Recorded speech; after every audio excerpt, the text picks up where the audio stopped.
Hi guys. Hello. How are you guys doing today? It's kind of weird for a lot of people. This is day two for us. But yeah, hello. I hope you guys are doing well today. And boy, we are about to jump into a really awesome film.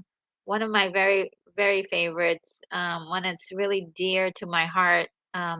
As far as a film that I have seen so many times as a child. Um, and um, and I still love it as a grown up. So I can't wait to see it. Let's see who's in the chat today. and I see, I'm not sure how accurate this is because I know that YouTube does erase names and messages, but I do see that Adam is here today first. Hi, Adam. How are you today? And he says, "Hi, Daryl. I'm too early and ready to fight Talos. Uh, look, look to his ankles."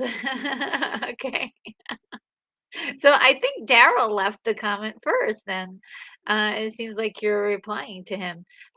So for whatever reasons, I don't see that earlier comment. I hope you guys can forgive me if there were other comments beforehand. That's just the way these incredible, tools of technology, they wow us, but sometimes they don't do everything correctly. So forgive me along the way. We have Daryl Johnston in the house. Hey, Adam, just watched Jason and the Argonauts this morning. You did. I hope you'll still indulge us with another watch today. I mean, it is so good. Just one of those great movies. Um, uh, and I'm in the same company with a lot of other people who feel the same way. We've got Lance Chafin in the house. Hey, Daryl and Adam. Yes, a lot of camaraderie in the chat. Lots of blue wrenches and friends. Keith E. Well, I was just in the lobby and was number 9 on the thumbs up. Okay. Wow. And oh wow, we're up to 16 likes now. Wow, that's pretty cool. Just to let everybody know in advance, I have an auxiliary computer on the side here where I can kind of look and see every once in a while what's going on. um, hey, have all the retro nerd girl merchandise spread out, create a display. Oh, that's a great idea. Well, maybe I'll do that. Um, maybe after the stream, maybe I can go, before or after the stream. Let me know, guys. Do you want me to go over the the merchandise with you guys? I mean, there's not a whole a lot to say about it. It's pretty self-explanatory, but it's kind of cool. I don't mind. If you guys don't mind, let me know if you'd like it before or after this whole thing. Let's see. And Keith E says, "Hello, Land." It's just saying hi to everyone. Let's get this party going. I hear you. I hear. Let's see. I am going to jump down just a little bit and see. Oh, we've got William Blake Hall in the house, who was with us also yesterday. So we got a lot of people from returning for some more retro fun. And he says, and a lot of the gang is back. Hey, that's what I'm talking about. Yes. It's great to see familiar faces talking and making friends and things like that. Let's see. All right, so we're gonna skip down. Some conversation going on, and um, let's see. What else is here? I don't want to. I know there's a lot of people here, and I do want to get some comments too as well. Adam says Bernard Herrmann's score is available on CD, produced by Entrada Records, since the original tapes were not usable to score. The score was re-recorded by the Sinfonia of London Orchestra. Yes, his score is amazing. I mean, it's I mean, wait till we start hearing it, in the film. It's just uh full of action. It's got a lot of movement, and also there was a lot of influences that were really specific to like the Mediterranean area. That sound was just beautiful. I just loved it so much. Um,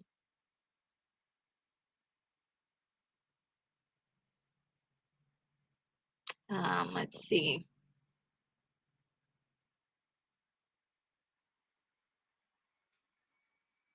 And you guys started talking about food. Now you're making me hungry.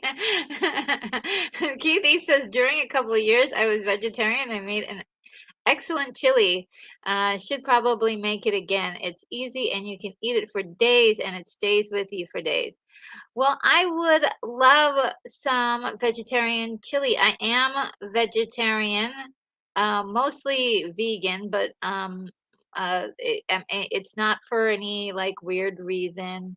It's just it seems like I'm allergic to all meat products right now. It's a weird thing to happen to a person. But yeah, I wouldn't mind a pot of vegetarian chili. That sounds really good. Um, I've actually made a carrot chili before. It was, it was a really wild time, but it was so good. Uh, one day when I was fooling around in the kitchen, um, and he says, "Yes, I was in a Department of Health eye drop study. They did not want me to eat meat. Oh, so I was a vegetarian for you 2 years, and then I found out I was on the placebo. Okay. Um, interesting, interesting. We can share vegetarian stories. That's so weird. I know a strange turn of events on this channel. Oh, Lance says Thrash, Tug, and Nancy might drop in. Oh, I hope they do. I hope they do. Well, I do know that Thrash is here. And Stuart is here. Hello, Stuart. You're so awesome. Let's see. If I can skip down a little. I don't want to um, um, skip your comments, but we have to get to the show at least. Um,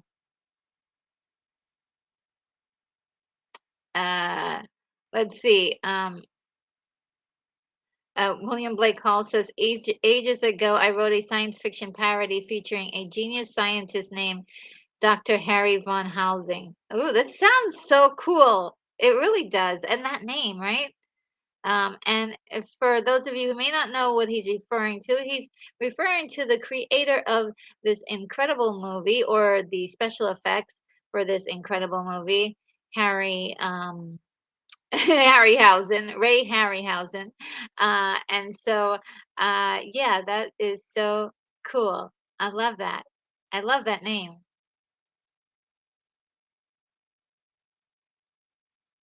Okay. And okay, yes, as I would told you before, there is Thrash. Yes, hi Thrash. Thanks for visiting us today. You know, I was very happy to see you, and I hope you had fun visiting with friends yesterday, as I heard through the grapevine. Through the grapevine of friends, we mutual friends. Oh, look at that. I get, but I have one like to give for my channel. Thank you. I appreciate every single like, okay? Every single one. I know that, um, yeah, I think some people, I'm not sure if everybody knows that, you know, you can only give one like, but yeah, you can only give one like. Um, and, let's see. Oh, wow, we've got some more friends in the chat. We've got Lord Thoth is here. Hello, good to see you. We've got Prince Everlove. Jason, sail on, you brave hero. Aw. And yeah, you guys, it's wonderful. Let's see. And Lord Toss says, "Hi, retro nerd girl. Thank you. Hello." And Prince Evelove is saying that this is a masterpiece of a classic, isn't it? It's just wonderful, a wonderful film. And Lord Toth uh, backs that up.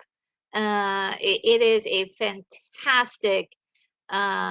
movie. And Thrash is saying, "RNG, hey, my lady." Oh, oh my goodness. Yes, so good to see you here. Um, and William says, "I have an astronomer friend in East Pittsburgh, and he has a backyard observatory there. My gosh, that sounds amazing. I love looking at the stars." Unicorn Rampant City says Pittsburgh has tons of hidden observatories. Really? Oh my God. And Daryl Johnson says it never gets old. Doesn't, right? This movie is just it's just incredible. It's incredible.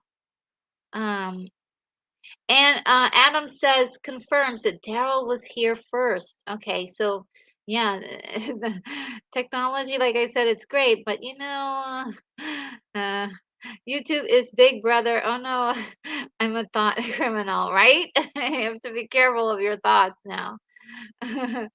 And Prince of Love says Jason and the Argonauts, seven seventh voyages of Sinbad, golden classics. They really are, and so many others. I really want to get through all of those fantastic films because I think those are the classics, especially when it comes to sci-fi, fantasy, and special effects. Um, and what they did inspired so many directors and creatives to go on ahead and write their story and tell their stories. um, and it's just fascinating how they were able to do it when they had no computers or they had to really come up with things based on their own desire to go out there and find those techniques.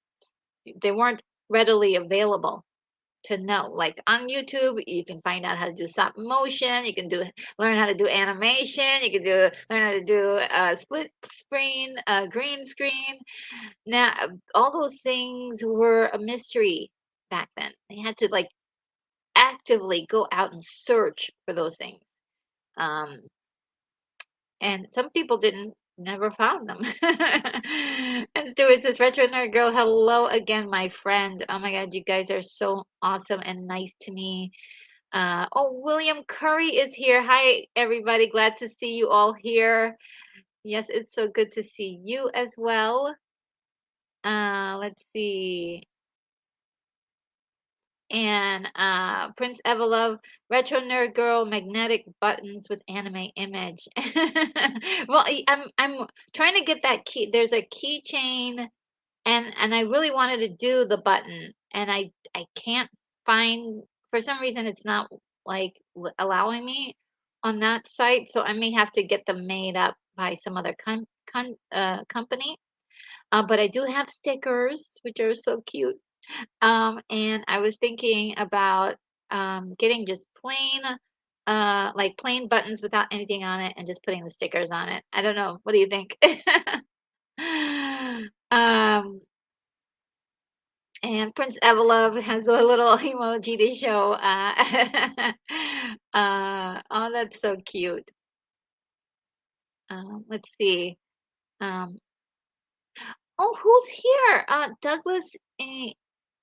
I geese I geesty? I'm getting your last name wrong, but Douglas, hello. So great to see you. I'm new to the channel. Love the show about Millennium. A friend watched it with me before we watched the movie. Oh wow, that's so awesome. Because that movie is like it's a secret, it's secretly good. It's secretly good. And I'm glad you like that review. That's it's interesting. William Blake says William Blake Hall says Millennium is a silly movie, yet I like it all the same. Yes, you know, it's silly, but there's something to that movie. Um, okay, and Joseph Biquet is here. Hello, Joseph. Ready to see some good old Ray Harryhausen special effects. Good afternoon, all. Good afternoon to you as well. Uh, Oh, okay. Well, Unicorn Rabbit Stewie says I've done a lot of talking. Oh, okay. So I'm gonna catch up. How far behind am I? Oh, I'm 10 minutes behind. Okay, I'm gonna zoom through here. You guys are saying hello to each other, and if I skip anything that I need to answer to, or a question you have, or something you have that you want to say. Uh, do let me know, and I will, do repeat the question if there's something, pressing that you have to say. Um, oh, check out the big brain on. Okay. Oh, who's this? Wait a minute. Oh, wow. Alien is here. Hello, Alien. It's been a while. I haven't seen you on live in a little bit, but great to see you. Um, You're awesome. Let's see. Uh, when are we going to watch Explorers with Rivers Phoenix or Flight of the Navigator? That okay. Well, I don't have those on my list. I will put those on my list first. I It's been ages since I've seen Flight of the Navigator, to be very honest. I think it's one of those movies I was growing out of at the time.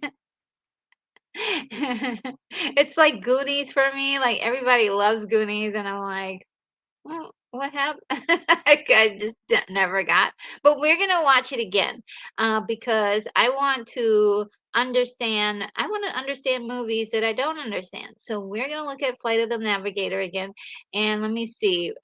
Explorers is one. I don't think I ever saw Explorers, so I've got to look at those. Thank you. You're expanding my horizons. Thank you. And William Blake Hall says he's up for Navigator. You really like that one, huh? And I'm gonna really look into that one. Ray Harryhausen forever, yes. And Lance is giving you some props, Alien. Good choices. I agree. That I like to be surprised. I like for people to give me a challenge, and that sounds like an amazing one. And Daily Dan is here and says greetings from South Carolina and greetings from North Dakota, where from. And today it's sort of sunny out. Oh, yes, it's 15. It's a whole 15 degrees outside. Man, it's warming up. It's warming up. I mean, it was minus 32 at some point this week. And so, that says a very nice time. They were actually my daughter's best. Oh, this is something personal. I'm sorry. Something personal. Okay, somebody saying, William Curry says Harryhausen had so much acclaim. Did Willis O'Brien ever get an Oscar, or honorary or otherwise? That I don't know. I don't know about that. I don't know if anybody in the chat could research that really quickly to see if Willis O'Brien ever got an Oscar. And Fat Book Comic Guy says, uh, uh, another like, oh, that's so sweet. Thank you. Good to see you here, Fat Comic Book Guy. Um, you're awesome for giving me a like. I really appreciate that. Let's see if I can catch up with you guys in the comments. Um, I have an off-topic question. Do you guys feel that Disney's John Carter did a good job of bringing Edgar Rice Burroughs' story to life? Was it bad or just bad marketing in the title? Alien, I think it didn't, what can I say? I think that's a hard property to bring to life, but it's also like,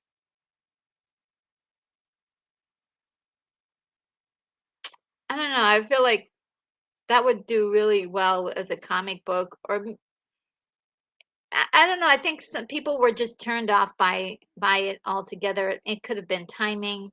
It could have been timing, to be honest. And I think timing has a lot to do with it. Um, I thought it looked good, but yeah, people didn't. They weren't wowed by it. Um, so I mean, a good movie is a good movie, right? You would think that that would make the difference. But yeah, we're gonna look into that further along the way because I have to watch John Carter. I watched it a long time ago, and you know what? I watched the low budget John Carter, and that was good too. I like that one. So I'm gonna look at John Carter again. Another thing that kind of threw me off was the special effects. And they did like some CGI monsters and or not monsters, but people, and it didn't quite work for me. I was just like, this looks bad. Like, but I got it. I understand, you know. Um, Prince Evelov says John Carter was impressive, but not a lot of publicity for the film. Yeah, I mean, I think that Disney shouldn't have done it. Like if another company had done it, it would have been okay. But Disney doing it is like, what do you do? Like this is not your shtick. Do you know what I mean? I think they could have gotten another like if Warner Brothers came out with that, it would have been awesome. I think they would have. It's just it just didn't seem to fit with Disney stuff. Um, and Tasty Mystery Meat said that he liked John Carter. It should have gotten more press. Okay, so generally across the board, people are saying it needed more press, and so did William Blake Hall. Is agreeing with you. Um, and Lance is like, that's interesting. Well, let's go fighting the skeletons. Yay! All right, yes, we must fight the skeletons. Okay, that was a great question, Alien. You have great questions. Um, and oh, Thrash Pondapons has said something. I think Disney's John Carter was a bit of a misfire, but anytime a f- um a flick is in pre-production for over 75 years, there's no way you could really meet expectation. That was the yeah. I mean, absolutely. Yeah. That's the answer. Part of it. Yeah. There are so many things to it, and that is one big part of the problem. Um eh,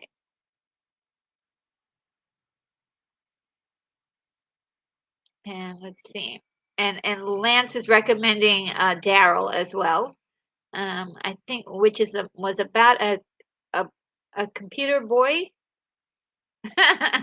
A robot boy? A tasty mystery meat says everyone envisions John Carter differently. It's the nature of reading the book. Yes. It was not exactly how I envisioned it, but I still really liked it. Yeah, I mean, it was good. I did have a problem with the CGI, but that wasn't a problem then. You know, that and it was the best CGI you could probably ever do. Um And Thresh asks, would you consider doing the final countdown, climb Mount Ever, uh, Mount Nikki Tai? I've never seen that. I've never, I never seen, I've never seen that.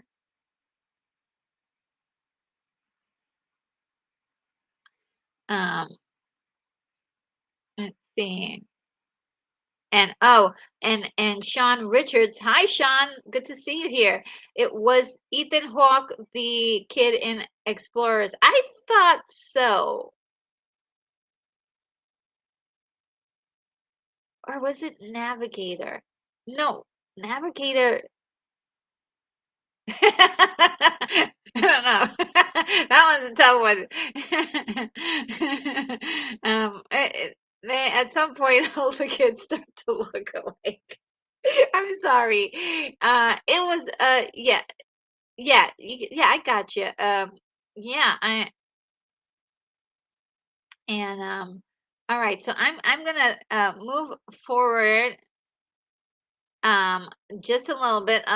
It was not until 1992 that Harryhausen finally achieved a film immortal. Sorry, guys, about my reading. Film or immortality with an honorary Oscar, a long overdue tribute to the one name that personifies visual magic. Yes, everybody. He did receive an Academy. Was it? Is it a yes Academy Award for his life achievement, and it was presented by Tom Hanks, who said that this was the greatest movie ever made, and I agree with him. It was like some say that uh Citizen Kane um or which one is it? It was Citizen Kane he mentioned, and there was one other movie he mentioned, and then he went to say, oh, he said the rest. Sean Richards says John Carter needed to go full Flash Gordon, go hard. They split the difference and it didn't work. Interesting.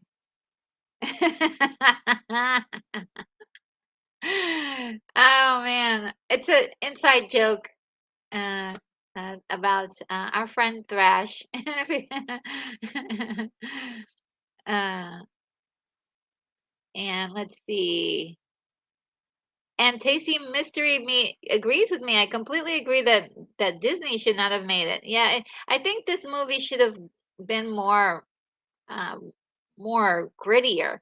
And not that you need a gritty movie to make something work, right? We're gonna watch a movie that's not gonna be gritty, right? And it's super entertaining.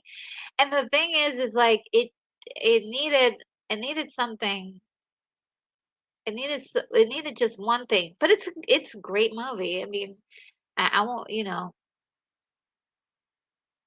I love the story.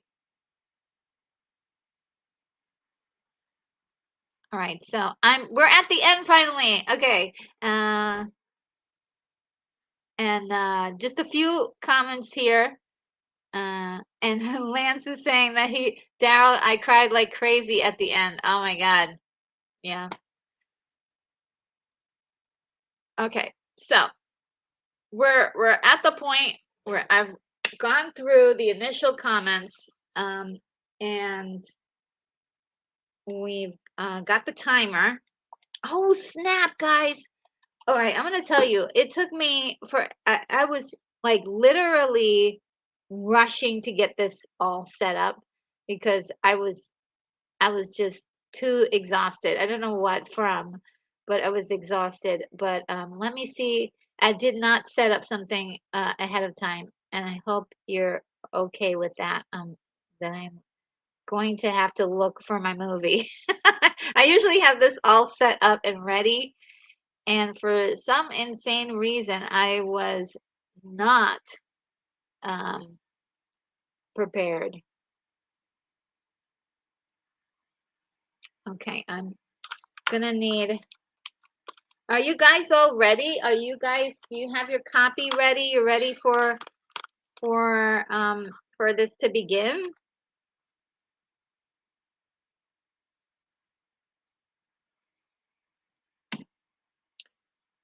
Oh, if I put this in, will I hear?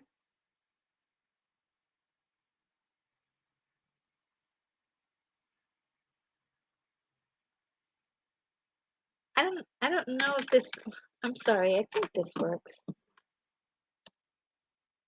Can you guys hear me okay? Because I just did something weird.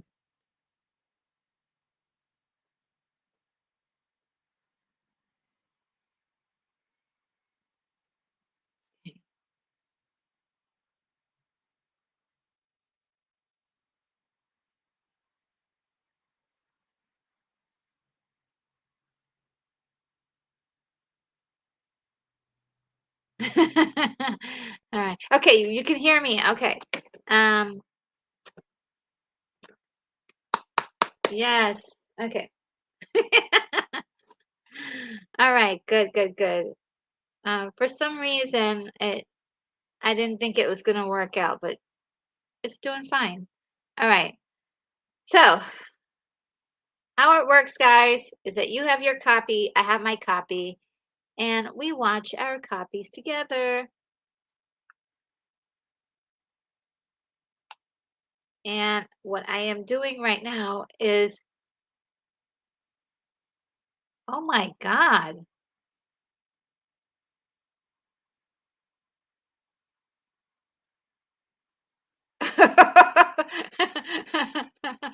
Joseph Begay. Oh my goodness. Thank you so much. Oh wow. I'm gonna start crying. Stop it. Thank you so much. So very much. I appreciate this so much. Um, I have a special thank you for you. Um, for doing this really kind thing. Thank you. I really appreciate it. Let's see if I can find my special thank you. I'll give you my favorite one.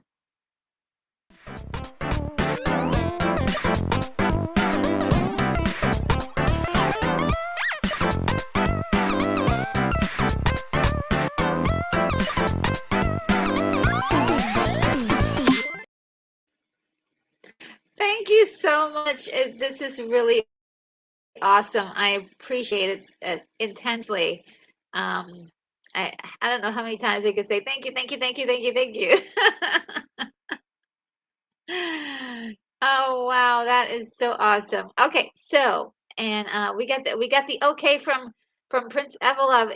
We're ready to launch. Okay, this is uh we're ready to go. Okay. Oh wow, we just got Zach that slipped into the stream. Hello, Zach. How are you? So good to see you.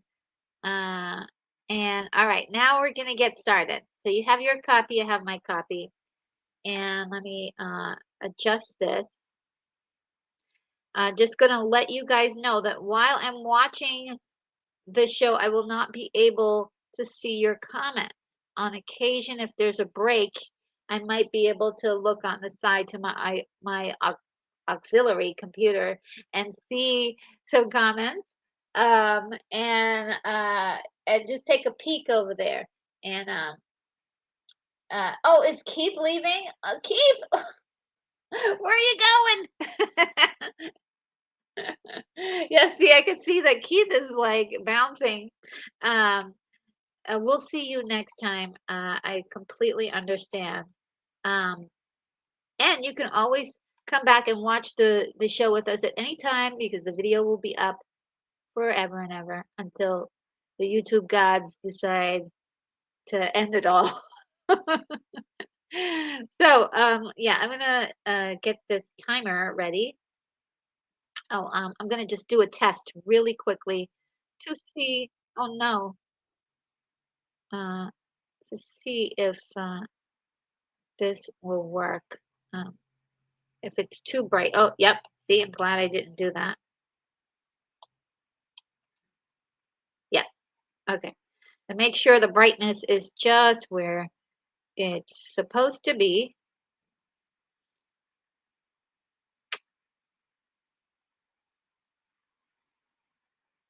Okay. And so I'm going to count to five.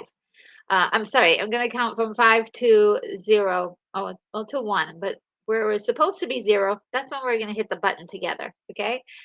So 5, 4, 3, 2, 1.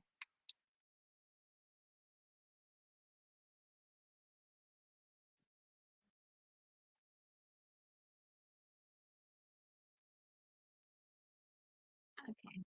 I may be like a second before.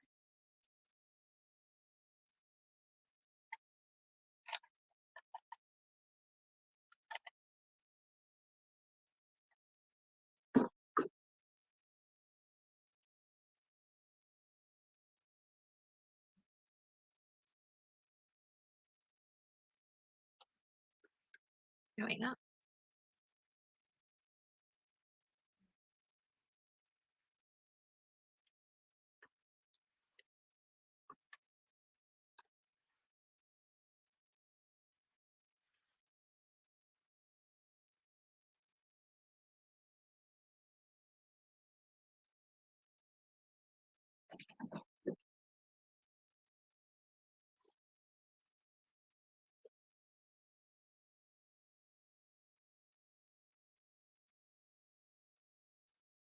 This film is only an hour and 42 minutes. That's gonna be really short.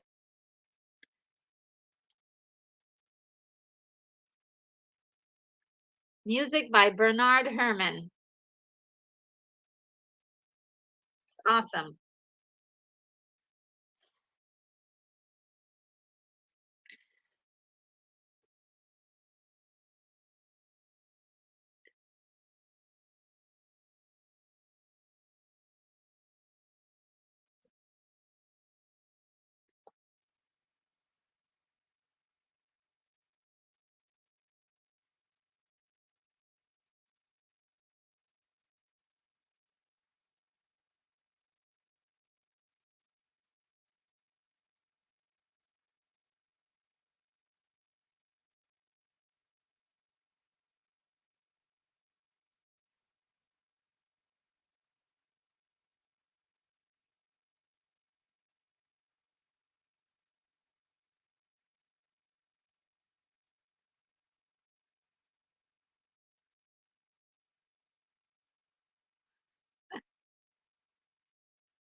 Oh, he's mean.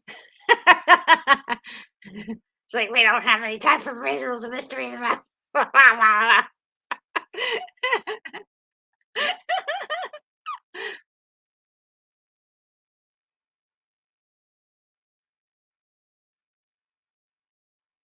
Yeah.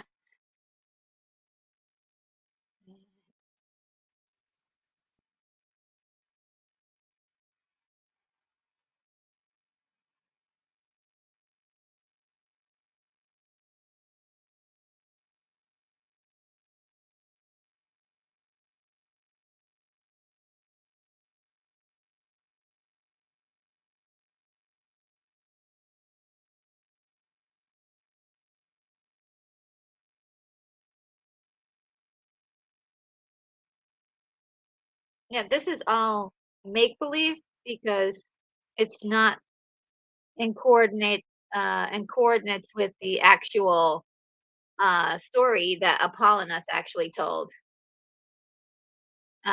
Because yeah, he did invade this land, of course. Um, but he it is Jason isn't the son of uh the this king here.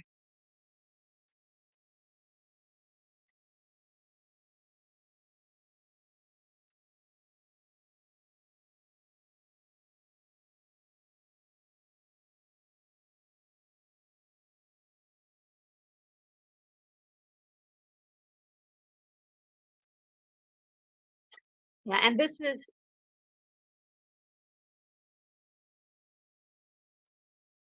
and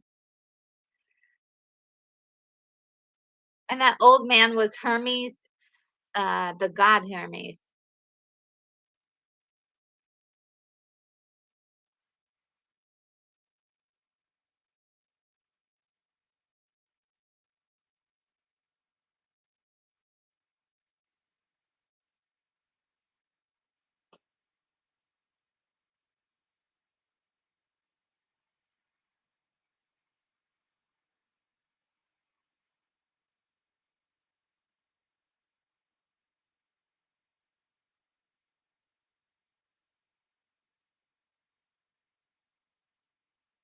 See, this is where he made the wrong move.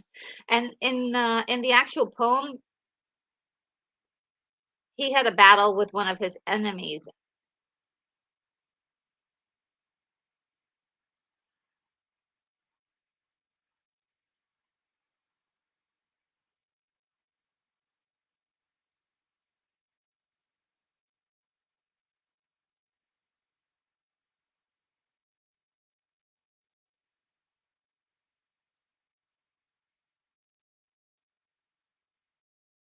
Eek.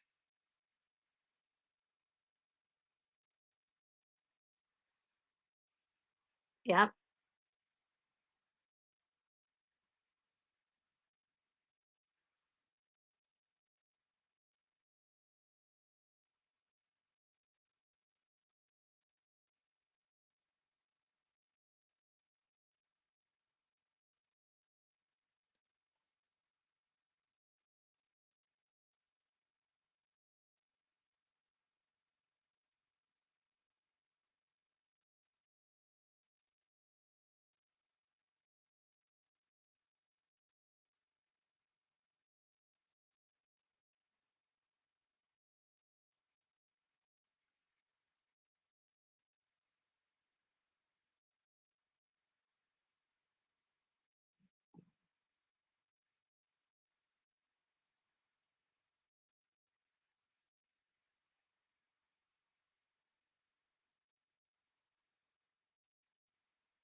Yeah, he messed up with Hera when he killed the girl in this story. But in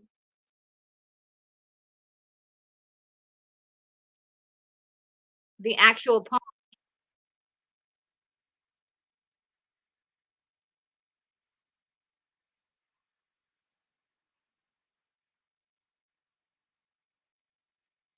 oh wow, guys, I'm actually like 5 minute seconds behind for some reason.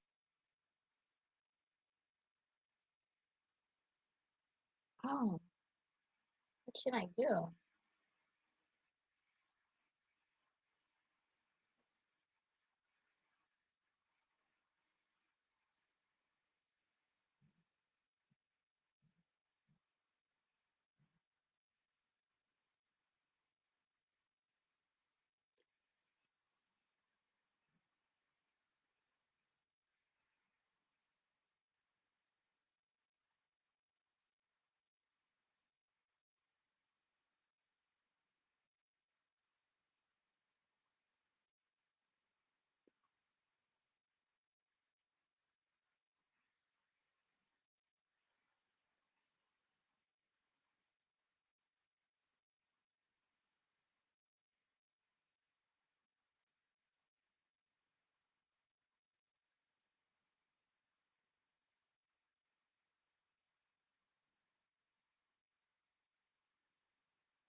She's so awesome in that role. I mean, I love her as Hera.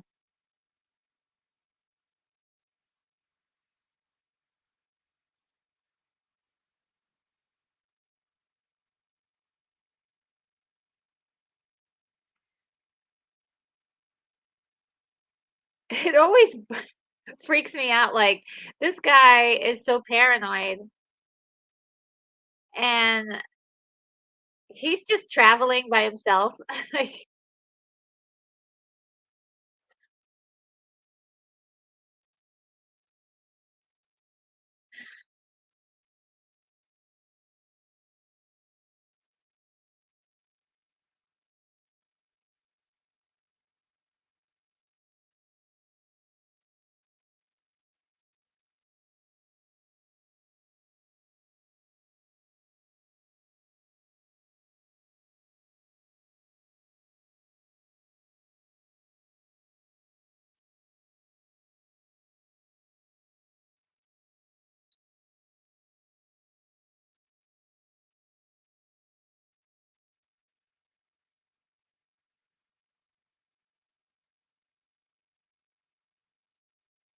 up there he is, the man without a sandal.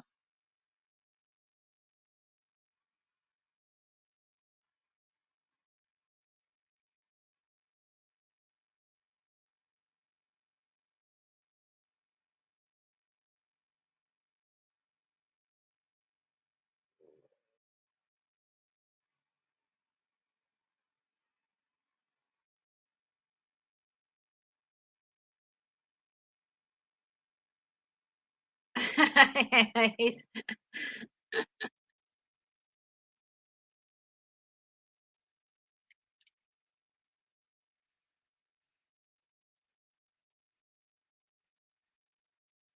he just double check.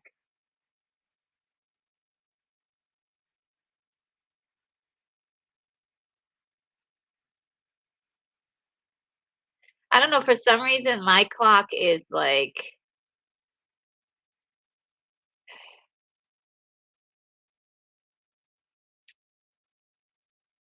um my computer is lagging, so it just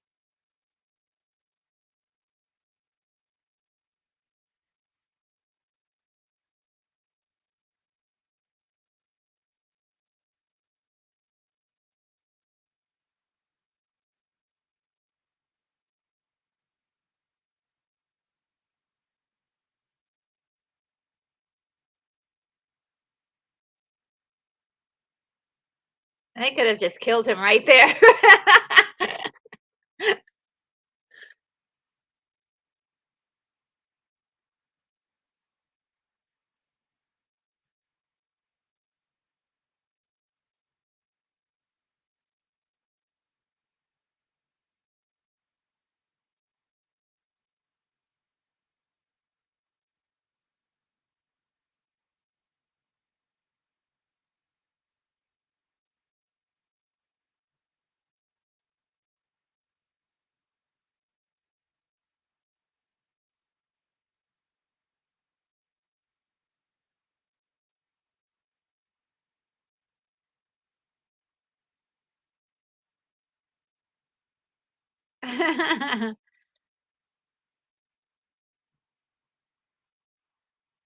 What this is another reason why I love Jason so much. He is like so dreamy, right?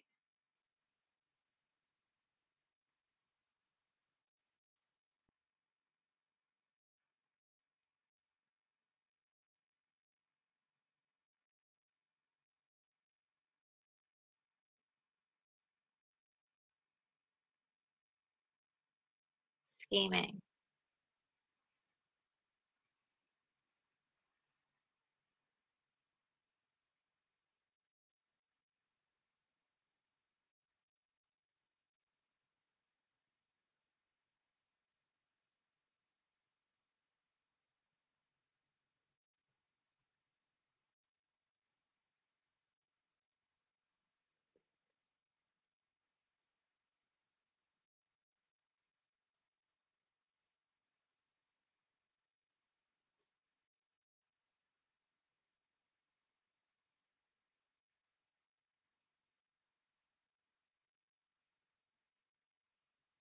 Very, very cool. I like the way they kind of reconstructed the story, um, because in actuality, Polias and Jason are related. Jason is his nephew.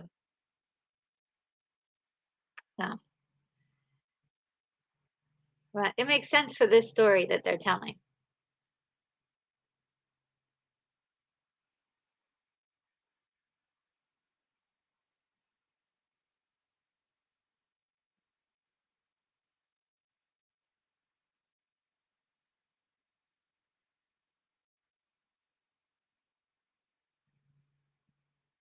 See what you guys are saying.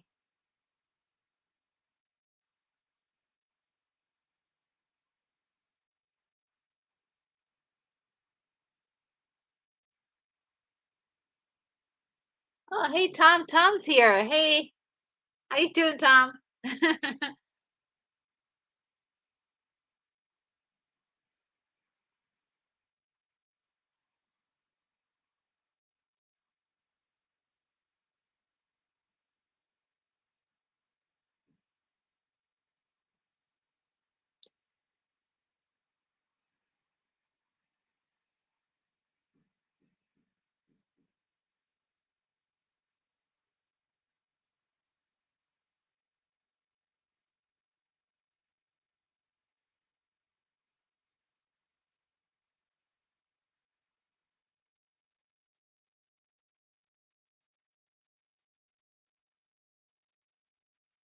He looks so different.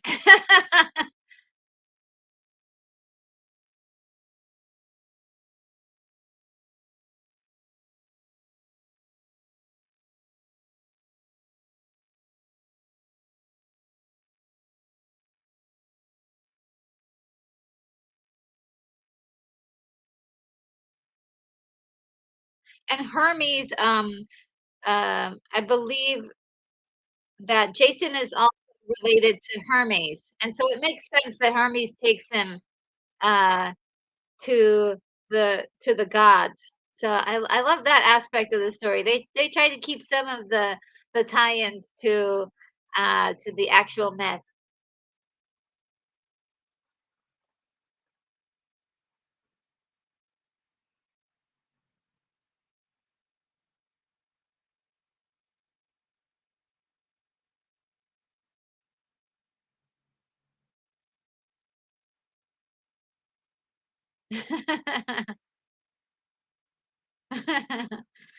So I mean, to them, people are just objects to maneuver and play toys, basically pieces of on a chessboard.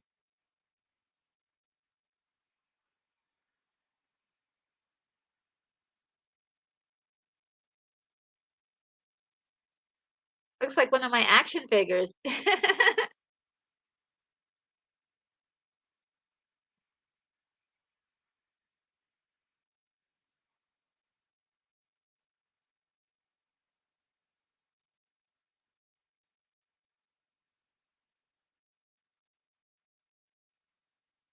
So cool. I thought this was a great effect.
Refuse the help of the gods. I just love that.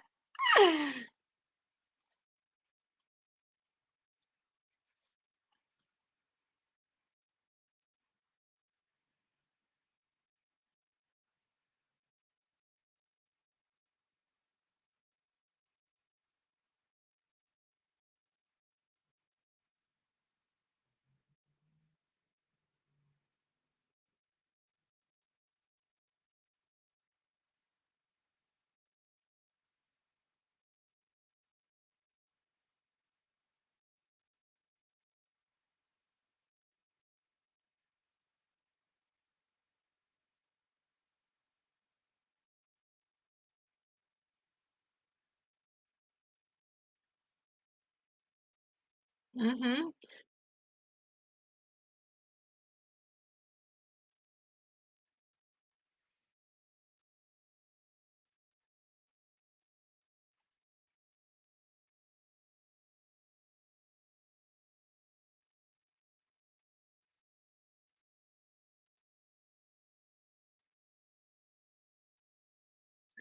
In the real story, a lot of these people were actually kings and heroes of their own right. They were like kings of their own country, like really princes. It was just incredible. And this is Hercules.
I always like this part where he uses his brains to figure out how to make it go further.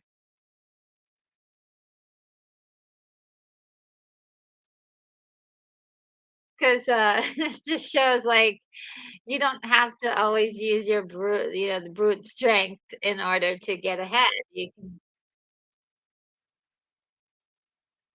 You know, you can use your brain to get ahead, which I think.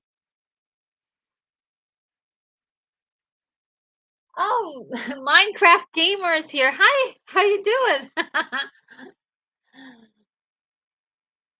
Oh, wow. Yes, the Harryhausen made those awesome, awesome skeletons. So cool. Oh, this is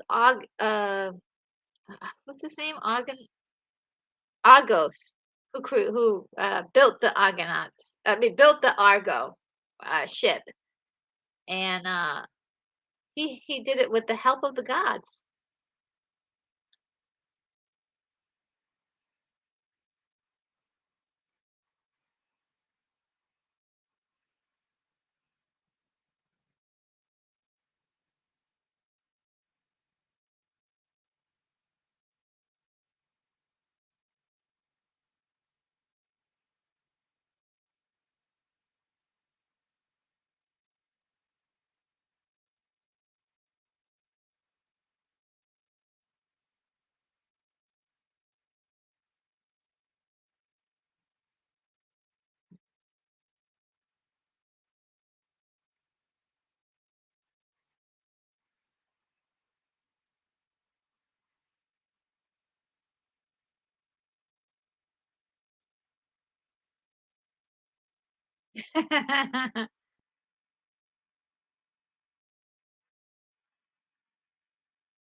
I always love that statue. I always thought it was really what a cool idea to have a statue, uh, you know, kind of watch over the ship.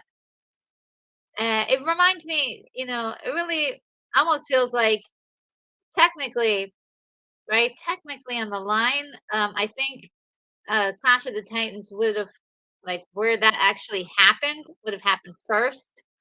But I think a lot of the things that happen in this story just is kind of like they pair well with each other. We got statues coming to life.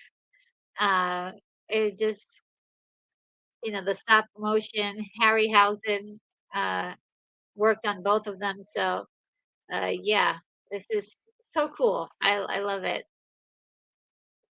And that statue also is like as soon as you see that statue, you know what movie you're watching.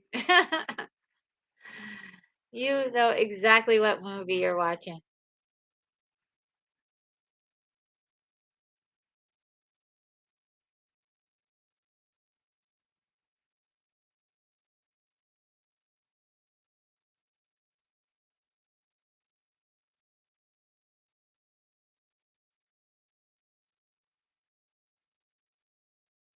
This is the brutality of being out in sea.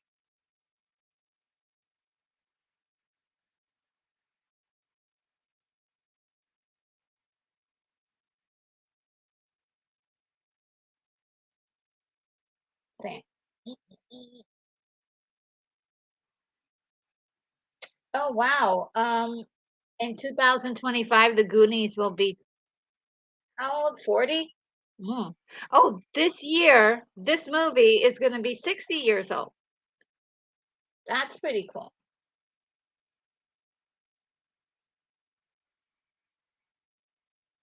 Okay. Oh no, oh no, did I shake it? Trying to stretch.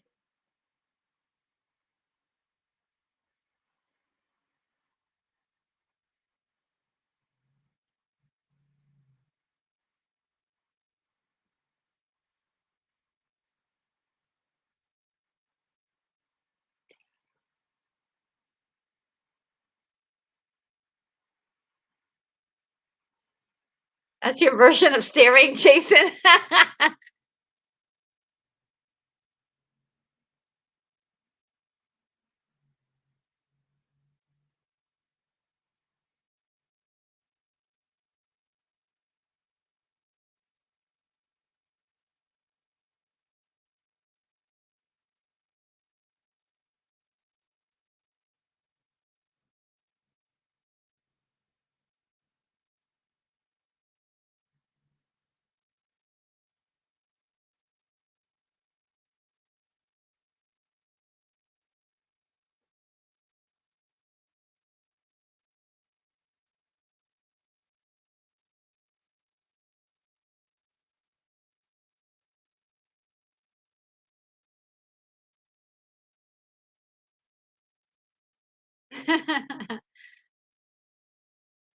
It's like, what the heck is going on there?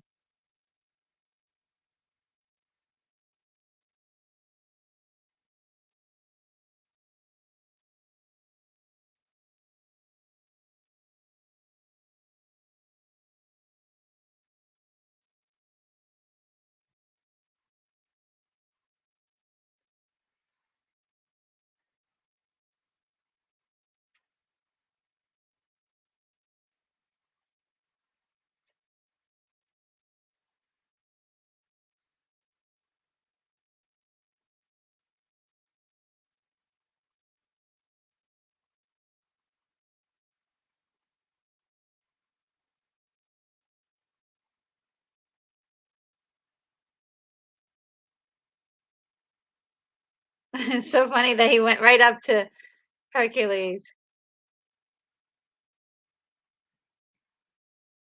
I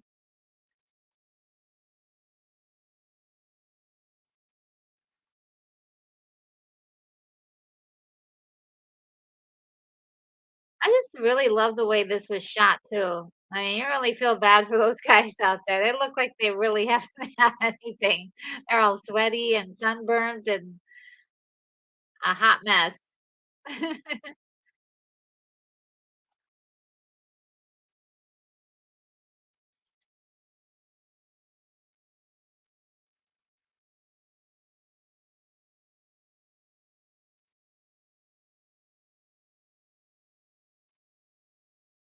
I also like the fact that they cast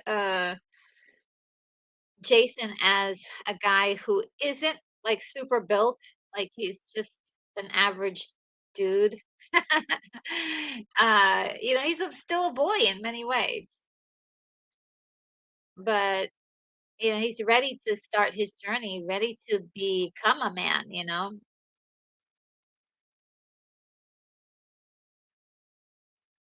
Or he's a young man, let's just say that. He is already a man, but he's definitely like uh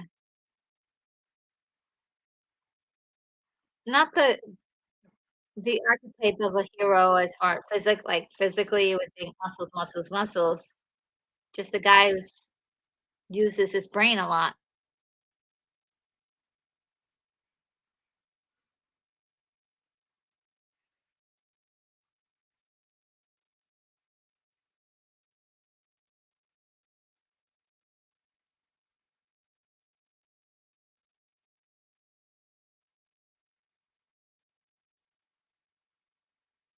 For some reason, I thought they were gonna get stuck in quicksand.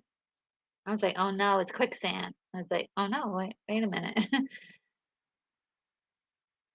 Oh, here's that bait.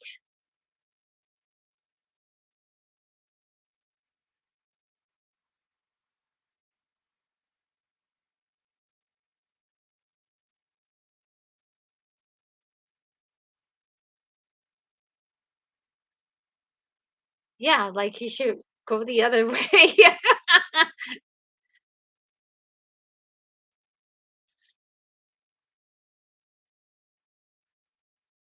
I know for me, like whenever I see like somebody says, "Oh, okay, don't do this thing," and I'm like, okay. And then I see the sign of that thing, I'm like, I'll go this way. We'll find out about that later."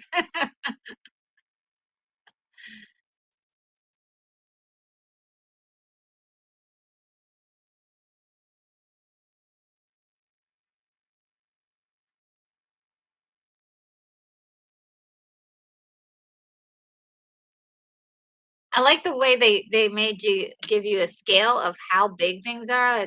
These guys are super, super teeny tiny compared to all of the other like buildings there.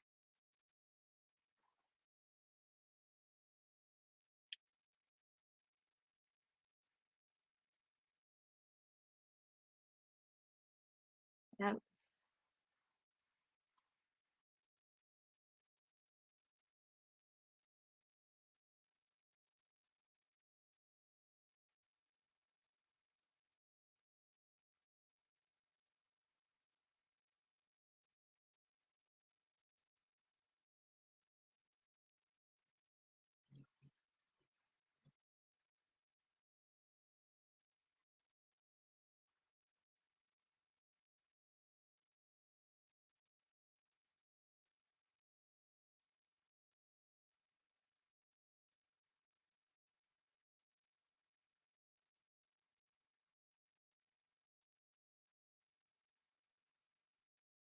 Oh man, this is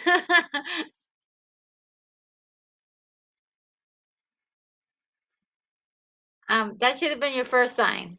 That should have been your first sign. Like, okay, we're gonna put that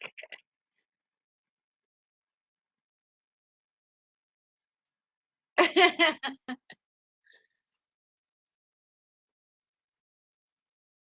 Oh yes, Stuart Mitchell. Yes, is reminding me about the quicksand in Beastmaster. um,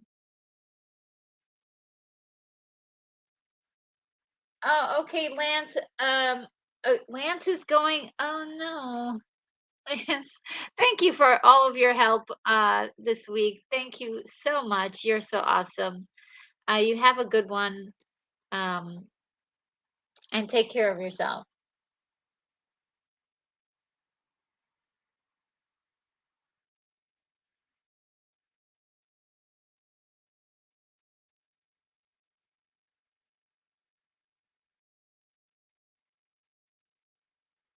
Oh, Minecraft gamer, you're making a film. That's cool.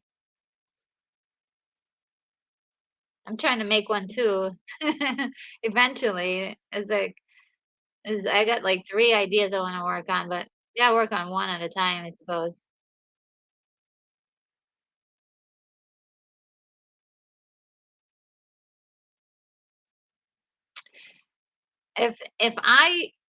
If something like that ever happened to me, if a huge, huge statue came to life, I would lose my mind. I would be like, "Oh my god, I'm gonna die." Like, come on. How do you fight this guy?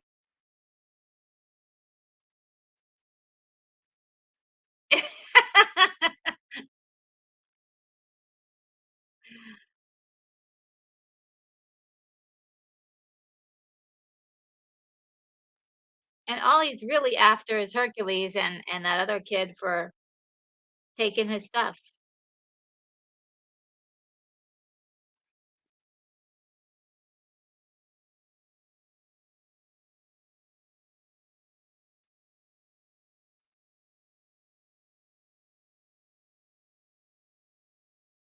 Oh, I didn't realize. I forgot that they left these guys. They're like, "Yeah, we're out of here."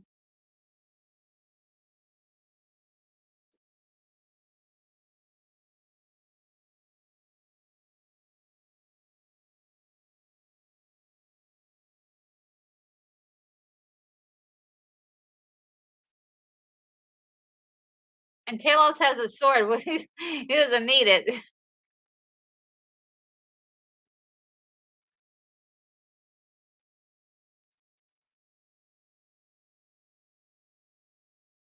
He was actually inspired by the Colossus of Rhodes.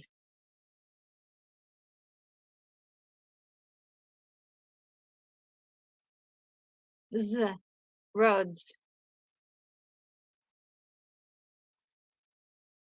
Oh my God. But, like, listen to the music here. It's so like the drums are like boom, boom. Really like setting in that fear.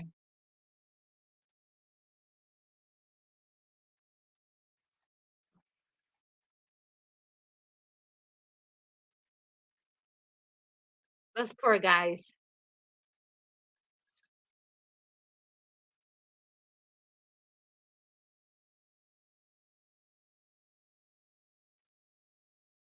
They are struggling.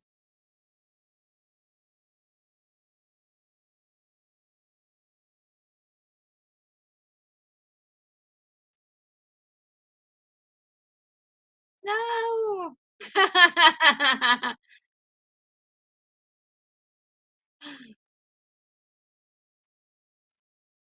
And he just picks it up like it's a toy. Ah, you poor dudes. Oh, no. Great work. I mean, you think about all the practical things that they had to do in order to make this work.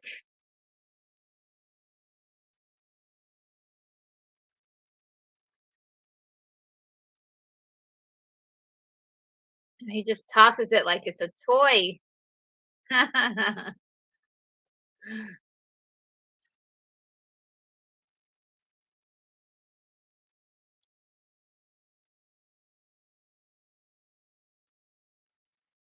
And he's like, what else can I mess up?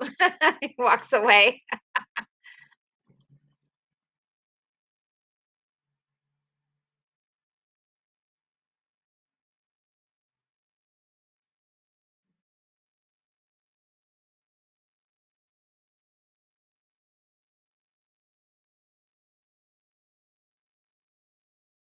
Yeah.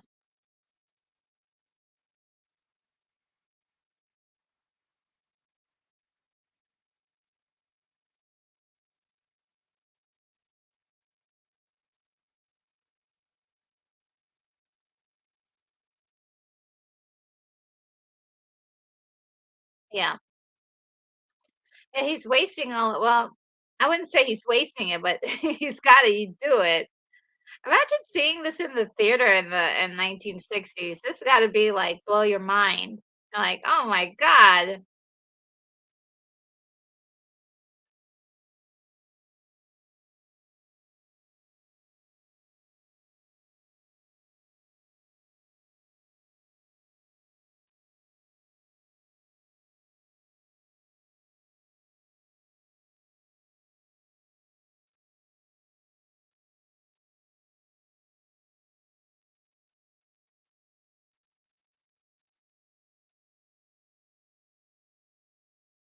Jason has to have, like, nerves of steel to look at Hercules and like, "You disobeyed my order." I'm like, "Dang."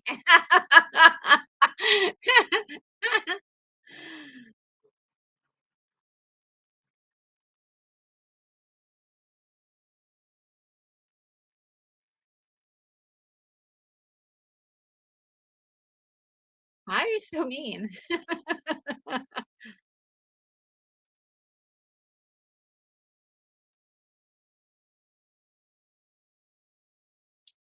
Alright, let's see what's going on over here.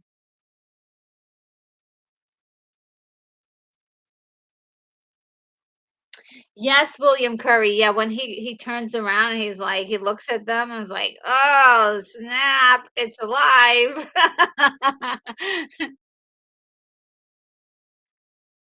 Not for nothing, but Acastus is very brave, though. He's like the first one to run out. So he's motivated to kill Jason now.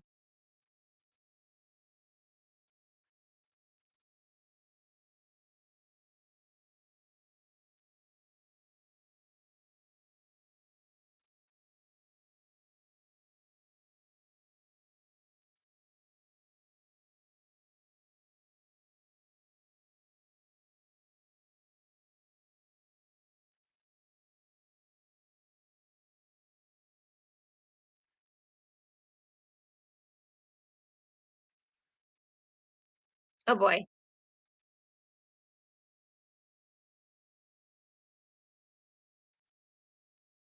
I was always afraid that he was gonna step on some of these people. It's like they're like little ants to him.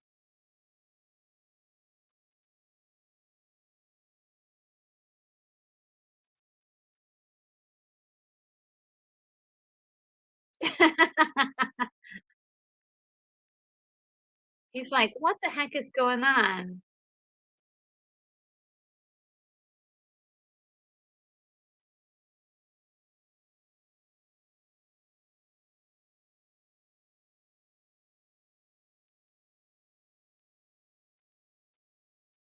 Yeah, that's not enough to do it. He's like, "What? What's going on back there?"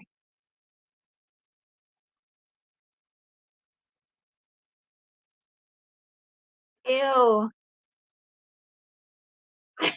What is that liquid coming out of his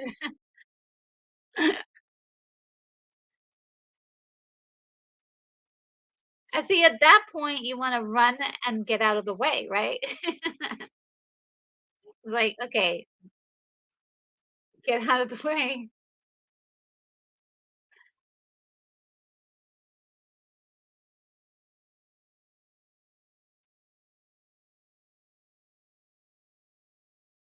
Why are they standing there?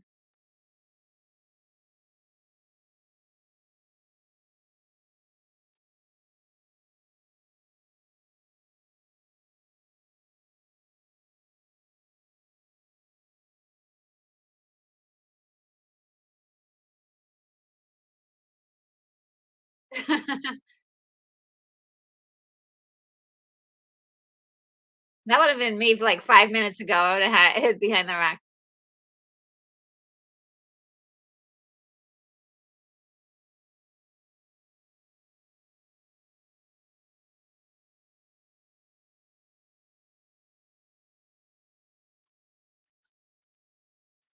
That was senseless. But the gods, Zeus did say, "Oh, let him have a few minutes of happiness," because he knew he was gonna die. Um,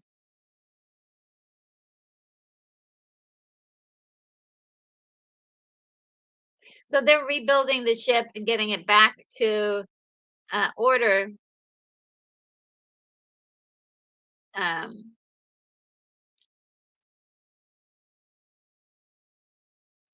I I appreciated this, though. I was like, "Oh, so this is we are seeing them actually rebuild the ship. We just saw it get, like, completely destroyed." A lot of movies forget to do that. They're like, "Oh, yeah, remember those 5 years we spent rebuilding the ship?" Yeah. Oh.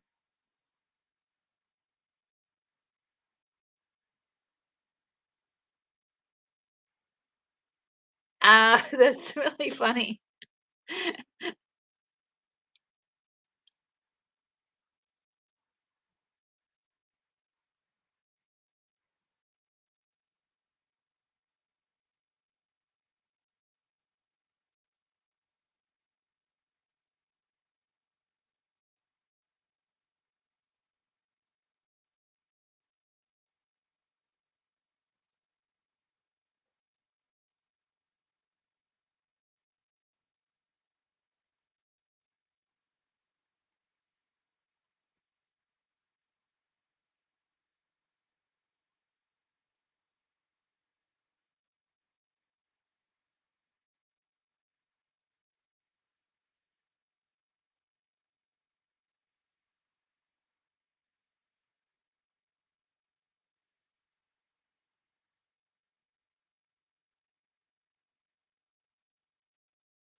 Yeah, he's getting people on his side.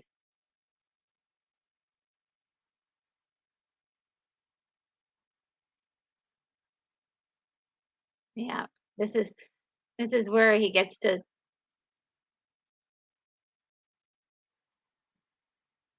show them that the gods exist.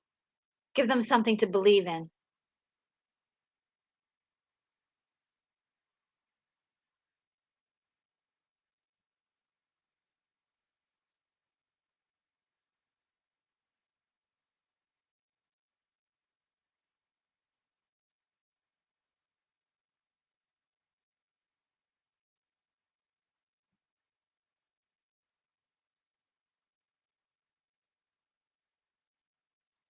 Yep.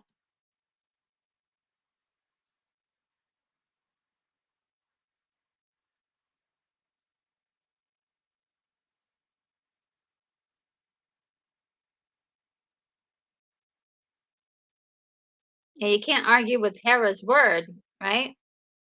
He used it in a smart way. He used it in a smart way. This is why Jason's, you know, that Jason, uh, he he was sure to use his last wish to show his crew that gods do exist, and also to lead them down the right path, give them a little insight into what they need to start doing for the cause. You know. Oh, this is an interesting scene here. This blind man is just he cracks me up all the time. He has something about him.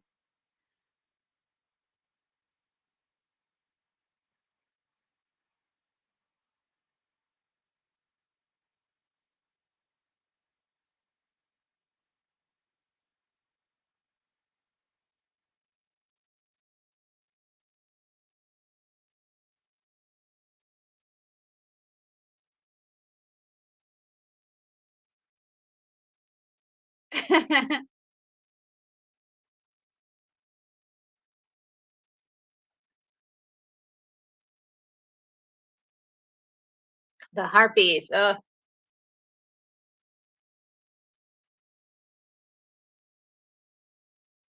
Daryl says I have a few harpies living in the park.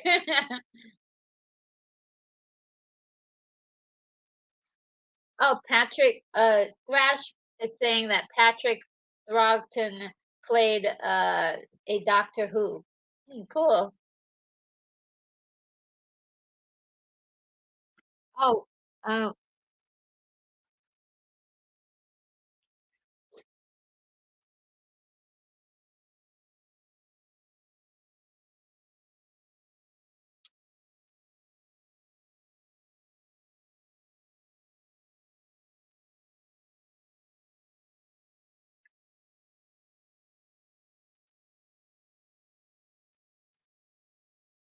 I always thought that this was choreographed so well, like with the harpies and him, and like pulling away that's cloth, and just so well done.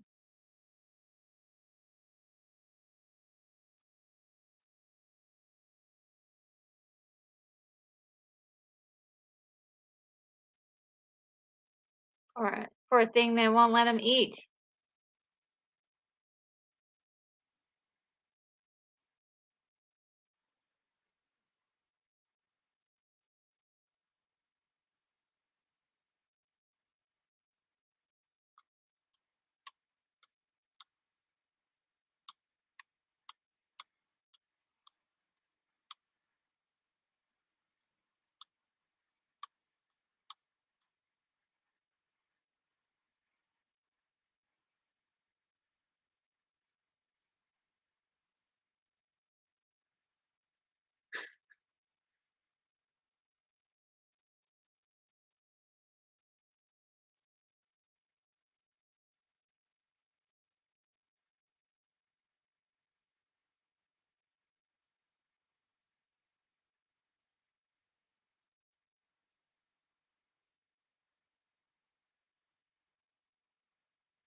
Don't flinch.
Zeus does not like that.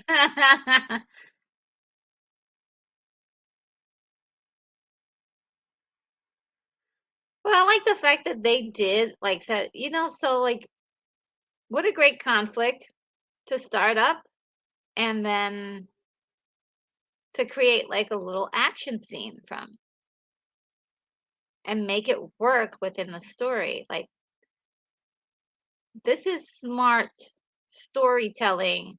This is smart filmmaking, right?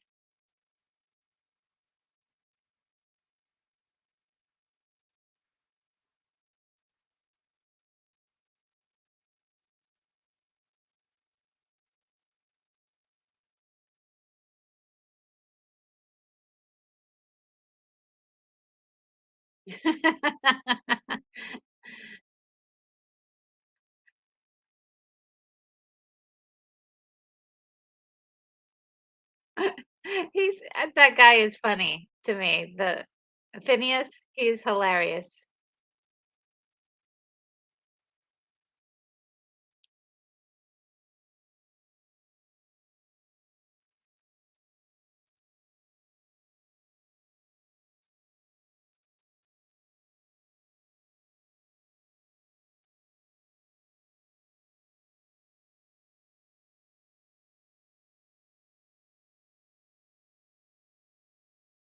I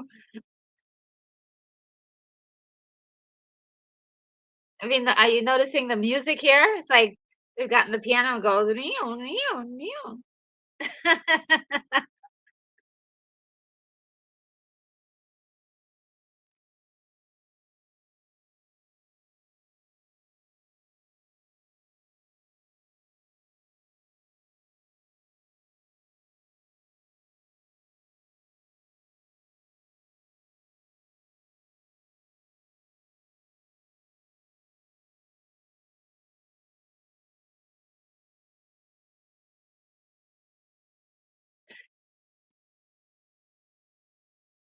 They seriously got those guys for that?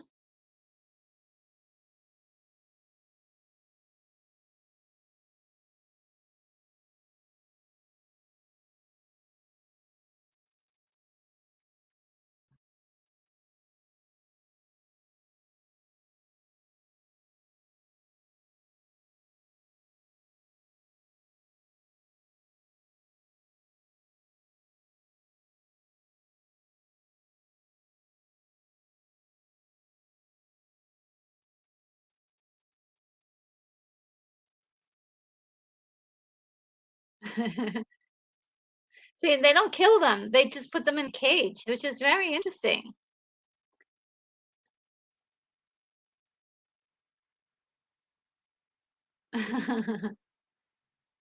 I noticed how everybody's all dressed up now. They got the hair permed. Like this dude over here has like a fresh perm.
Dag.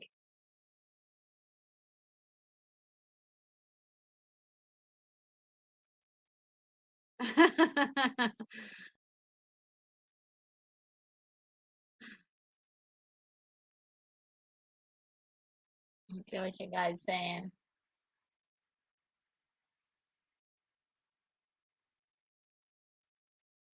Yes, thrash. Yeah, they just so happen to have these big nets just hanging around. It's almost like they got a refresh. They got new nets, they got new clothes. I was like, now they're back to their old regular clothes because I wonder if they just filmed that at a different time because they don't have their armor or anything on.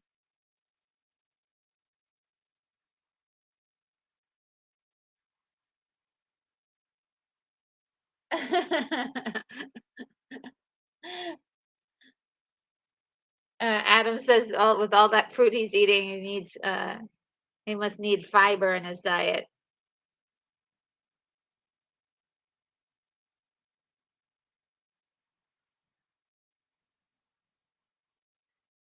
Oh yeah, this is a very famous scene. Very famous scene. Not easy to film for these guys either. Um, because they had like a mix of miniatures and all sorts of stuff and trying to get the water just right. Um, because the water has a different viscosity to it when you like put miniatures next to it. The droplets are much thicker, and so it gives away the fact that it's a miniature.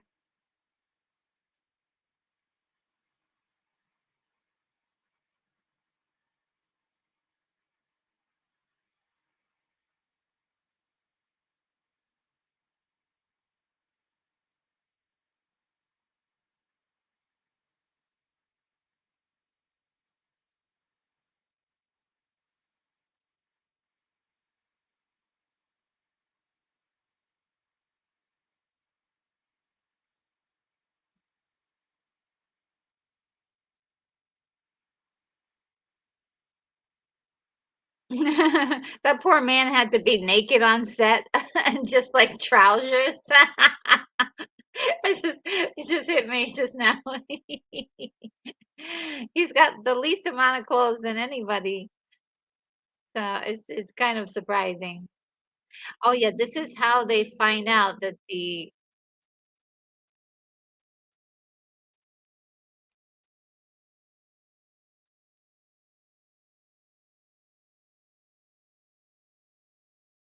clashing rocks are dangerous.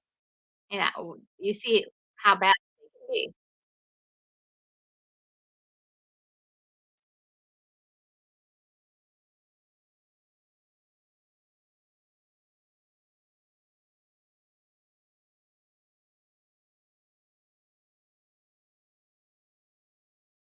Man, that looks desperate. I think this was the one part of this movie that I was like, they're not gonna make it out of that. Look at that.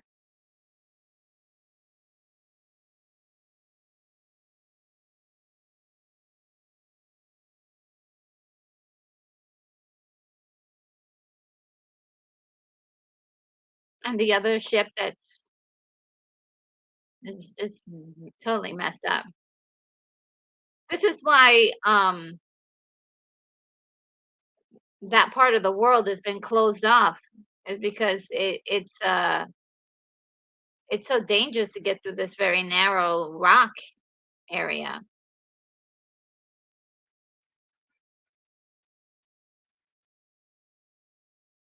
I know there was one Greek legend where there was uh there was like a passing between a rock, these two rocks, but there was a monster there that would just like eat people. I mean, it's just savage.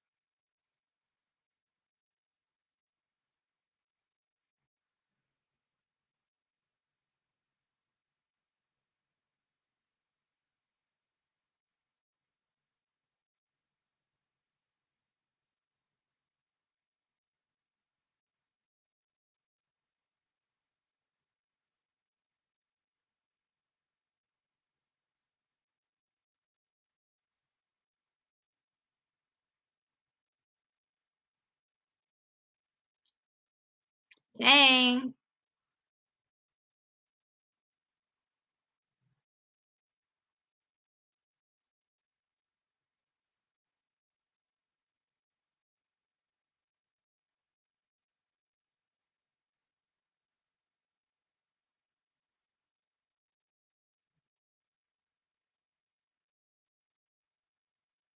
I love that scene that they throw in the gods like, "What?" You know, Zeus is like, Jason goes too far." 'Cause it's like they're watching, and so they're able to like, uh,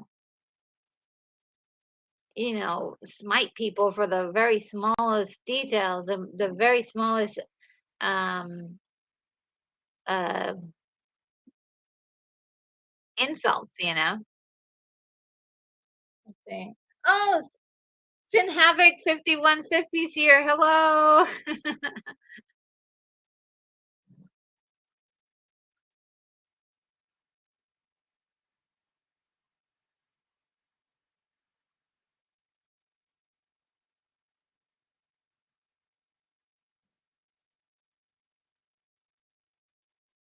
Yeah, yeah. I love how they intertwine those 2 moments. They're putting the they put that chess piece on the table, and then also his necklace. I love that tie-in.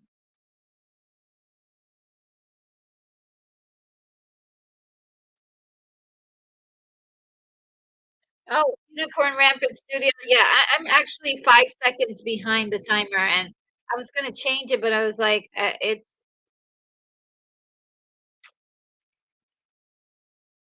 I hope you can catch up as much as you can. What a nice little detail, that tail. I mean, I'm sure that wasn't easy to do.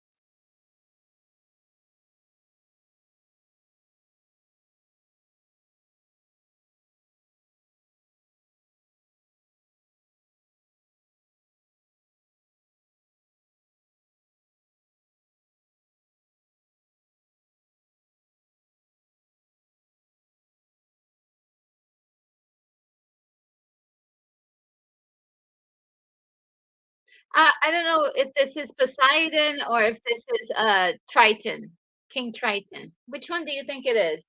King Triton or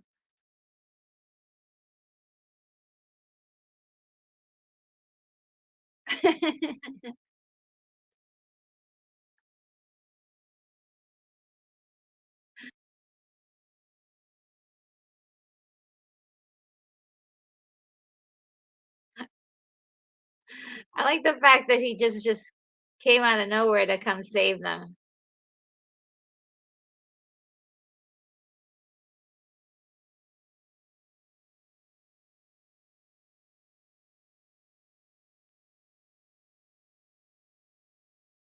I thought he was gonna wave at that point. I was gonna go, "Well, bye, guys."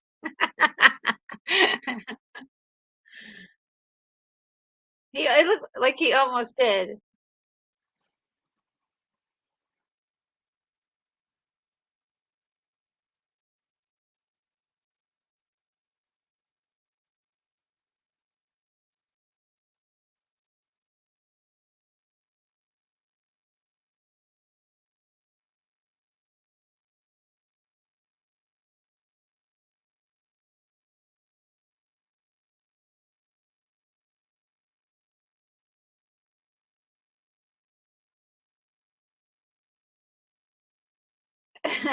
They're like, they're enamored with each other.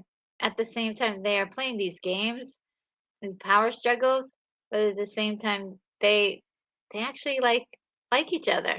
So it's kind of cool. I like this relationship between Hera and Zeus.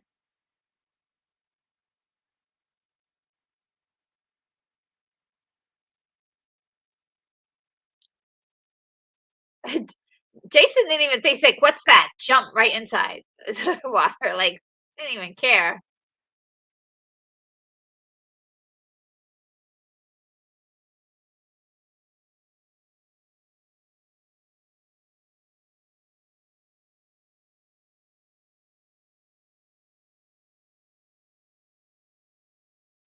A beautiful girl with a face perfectly made up. Whatever makeup she's using, please. I'd like some waterproof makeup.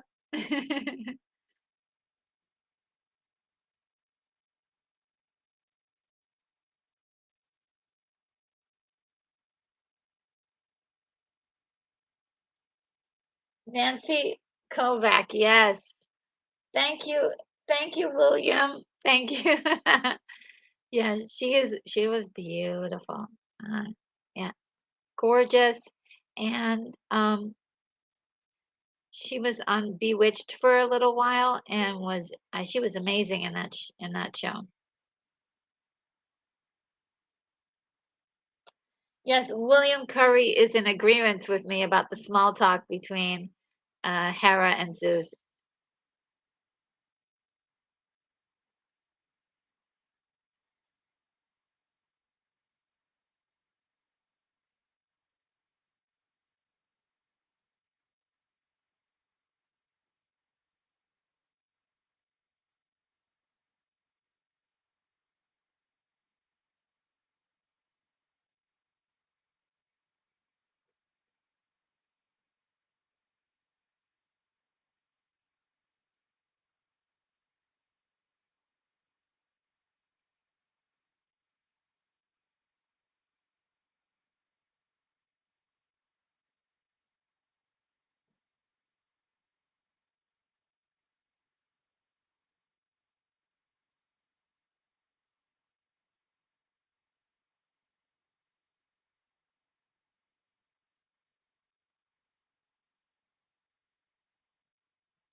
And then they end with that.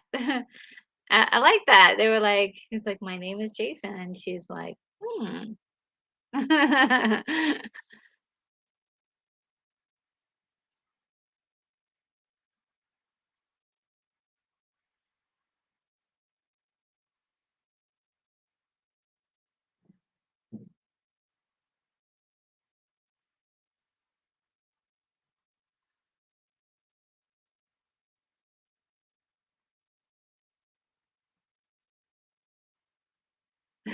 What's that girl done to you?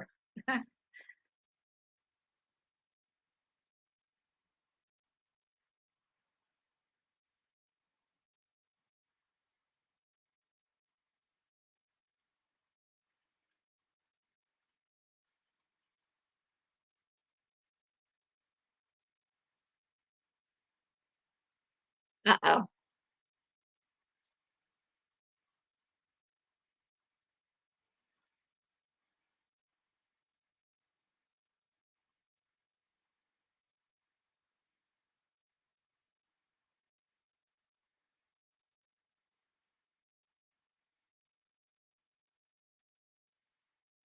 Uh-oh.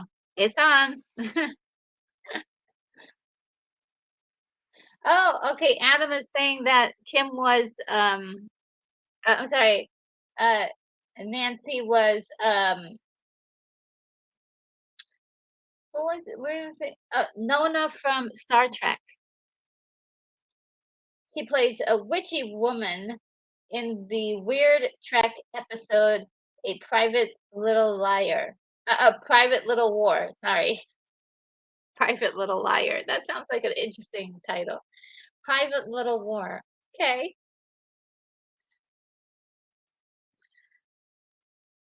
I thought I knew Star Trek, but maybe I need to do a refresher on all my Star Trek because lately people have been telling me stuff about Star Trek, and I'm like, oh man, you know.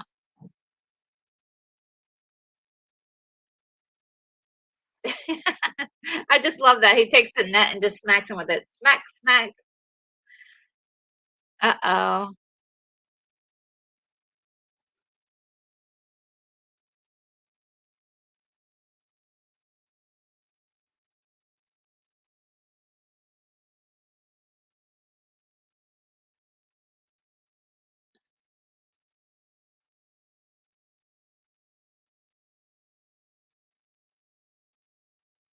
He should have went after him himself, to be honest, even though he was hurt.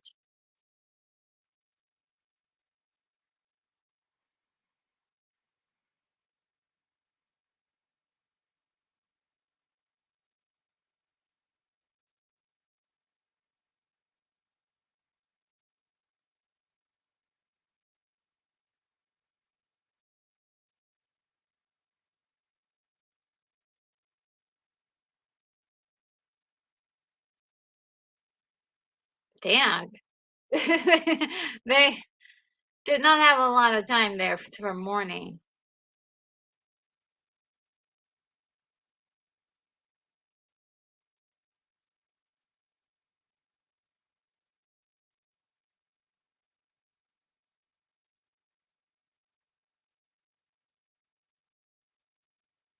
So at least in this story, they are showing you kind of how she falls in love with him.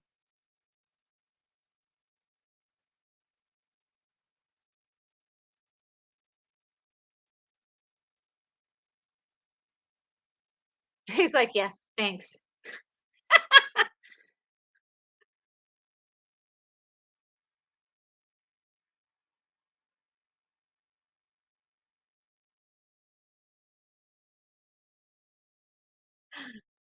This is a very, very fun scene in the movie.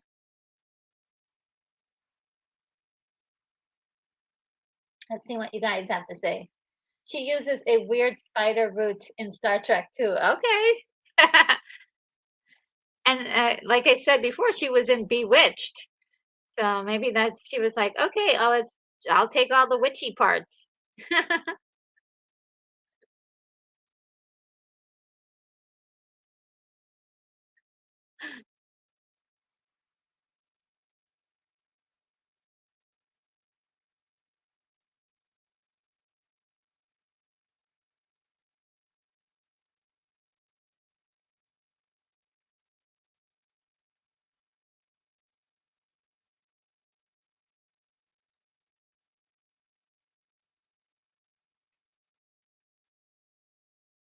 So when you ask the question, how many dance sequences were there in Jason and the Argonauts? You can say two. There were two dance sequences.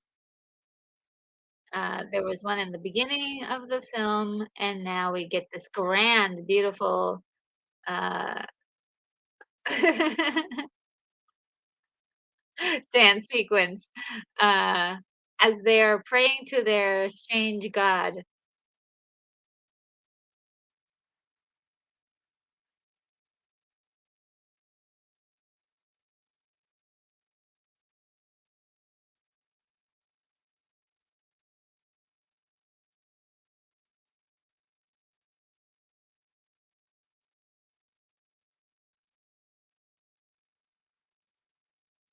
What a beautiful robe. I want that robe. I want that robe. I really do. Look at how ornate it is.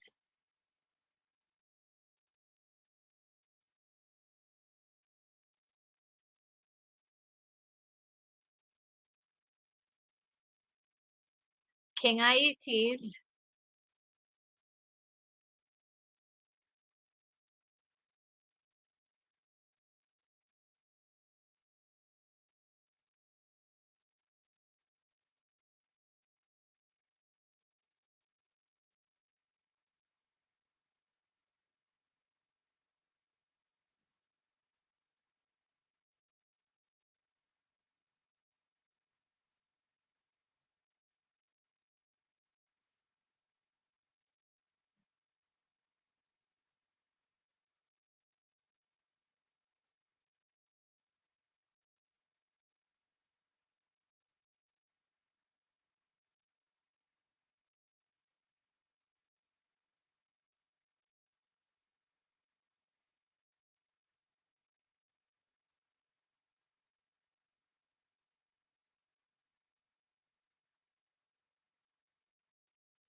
He's like, "Well, what's going on here?"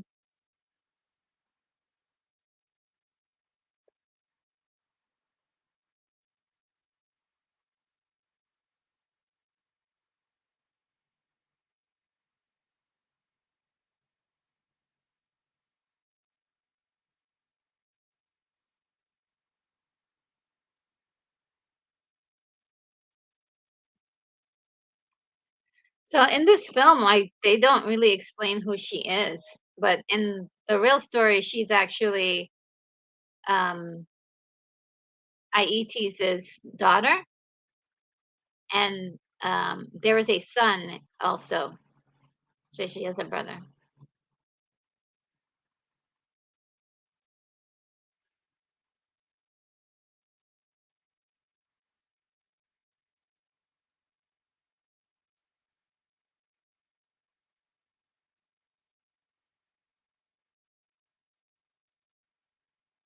He's so smart. He's like, I said why, not how.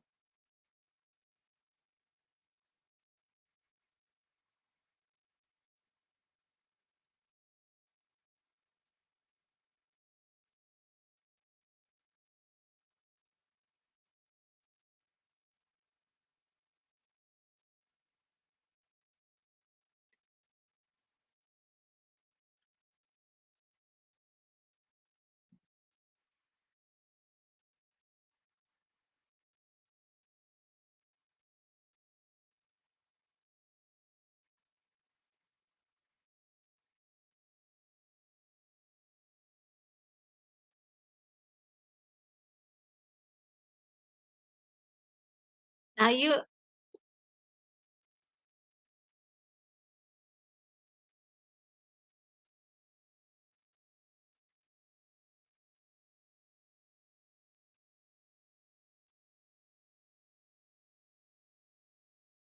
dun dun dun.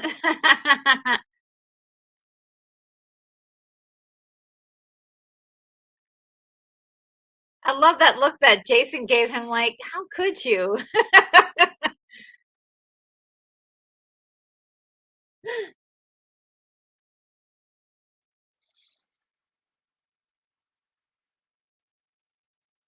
Oh, Thrash, yes, she's covered in gold paint. Yeah, I it sometimes it looks a little green, but yeah, it's gold.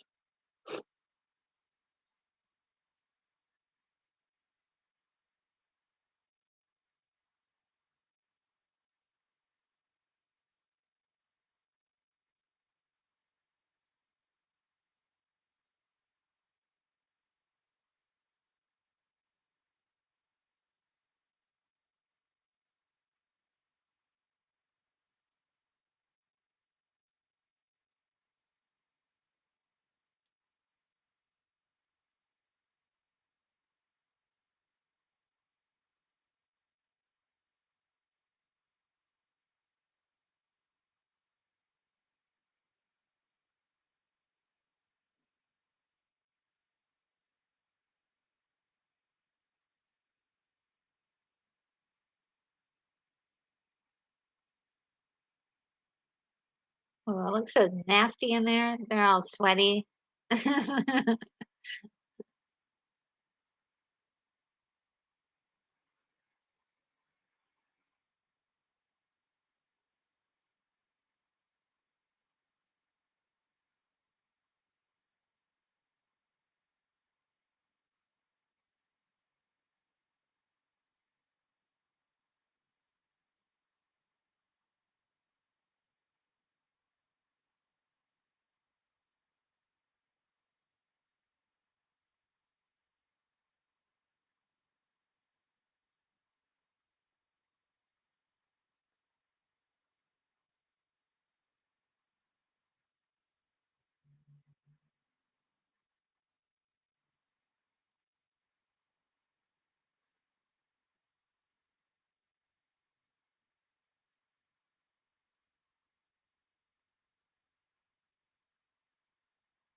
That was things escalated quickly.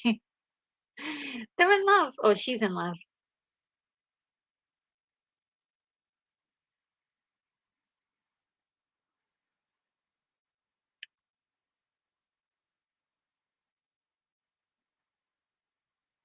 They have places? Wow.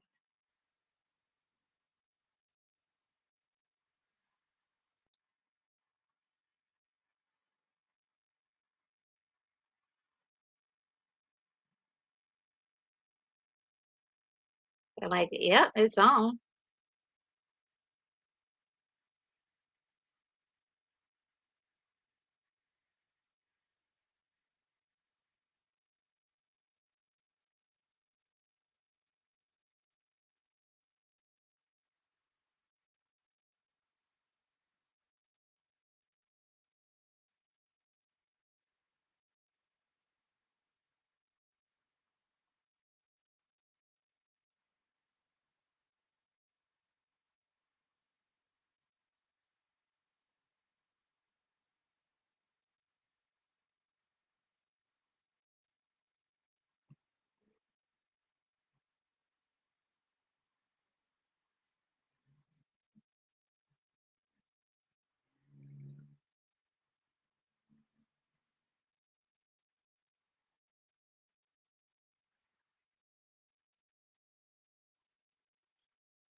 I love that actor and the way he delivers his line. And, King Augustus is, I'm sorry, King Aetes is very, very much in the right. Uh, the fleece is something that was given to him uh, by the gods, and it has been given their land peace and prosperity, and famine has been avoided. So he's got to do what he has to do. Y-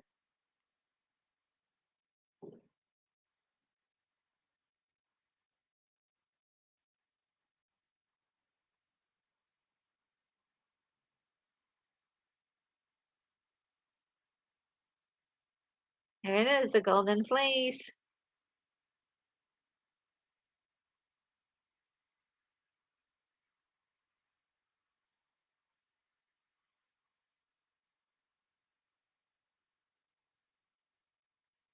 At this point, I thought that Augustus was going to come out and like start and beat him up or something. It's like, what the heck is this?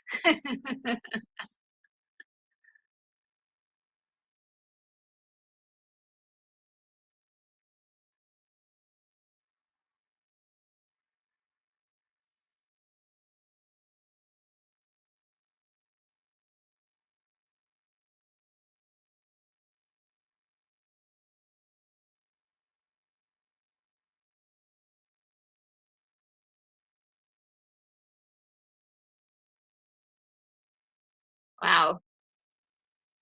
I just love this part. This part. It just takes my breath away. How awesome. William Curry says right there, the Hydra and Harryhausen had to keep an eye on all those heads. Yes, he had to make sure to keep track of which one was moving at whatever time.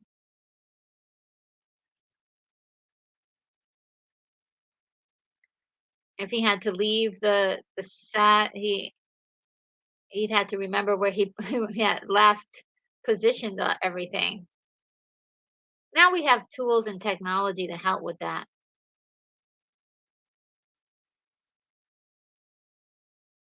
Dang, that thing is a beast.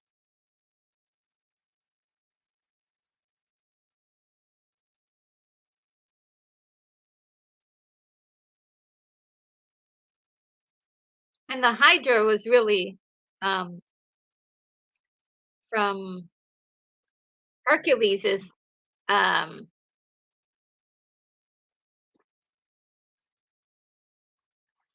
I thought that's a clay figure of a person, so I thought that was really cool what they did.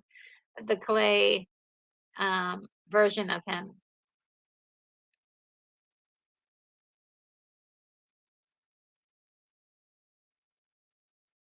Get on your feet, Jason.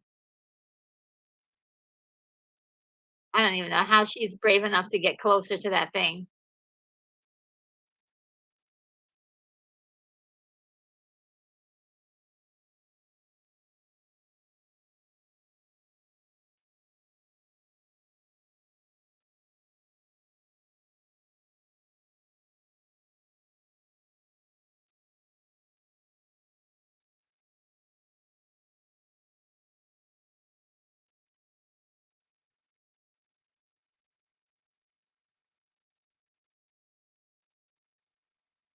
That was scary. I would not want to I would not want to, have to be Jason in that scene.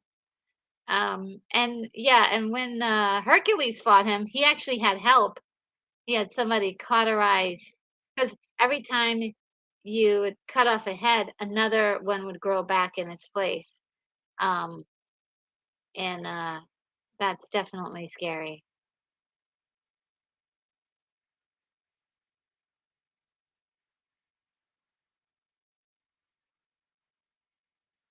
I mean, just yell his name, why don't you?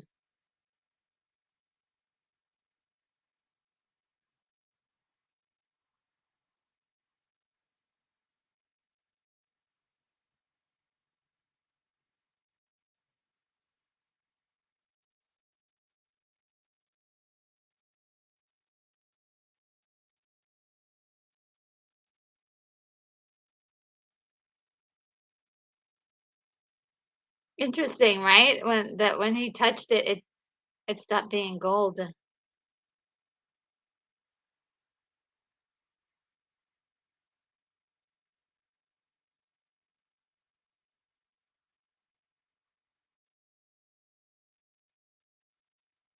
80s. Oh, this dude goes off. He gets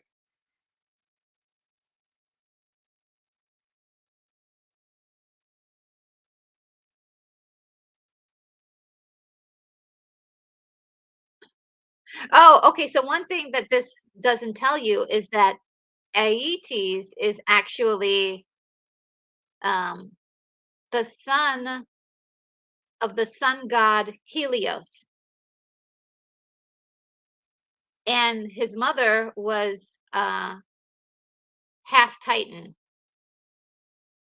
It was a daughter of a Titan. His mother was a daughter of a Titan.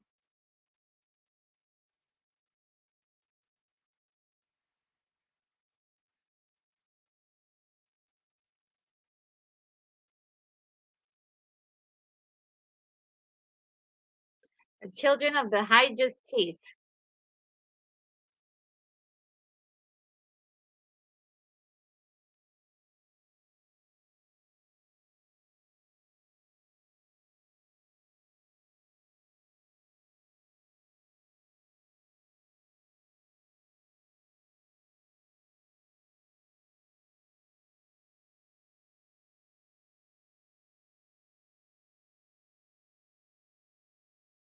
You know how hot that had to be to burn down to the bone of that creature so fast? That's one heck of a fire.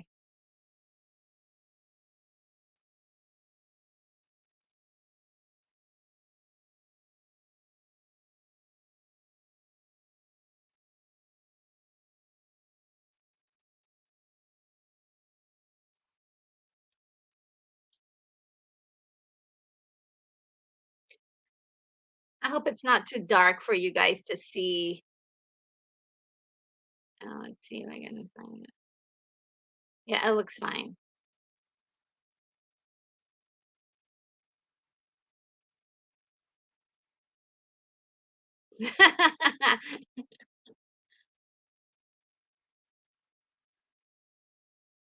Oh, Gary Carpenter's here. Hey, Gary. Um,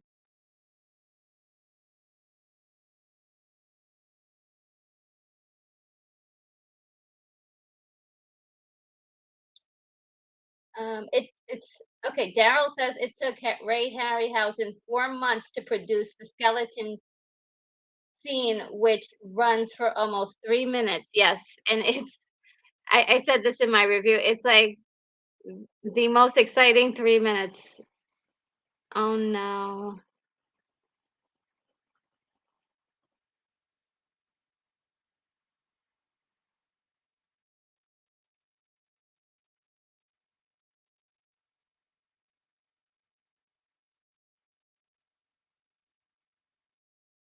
Yeah, that's the one of the things with the fleece. It has the power to heal.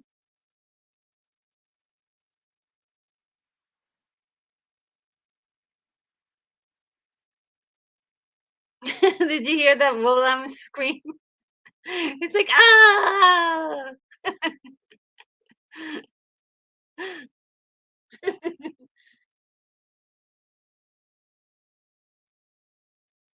Yeah, the skeletons were the children of the Hydra's teeth.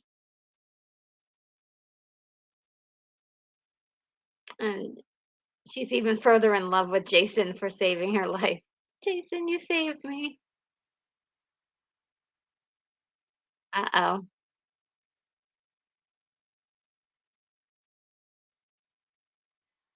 They should have just kept going. Like, don't listen to that fool, just keep going.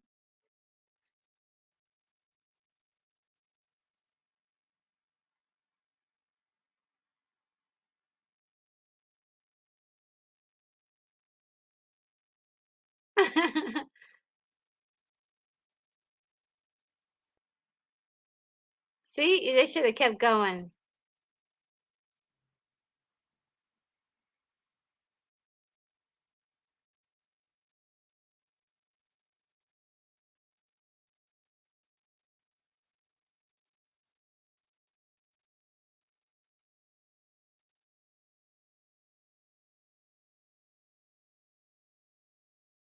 See, as soon as I heard that, I'd have been out of there. I mean,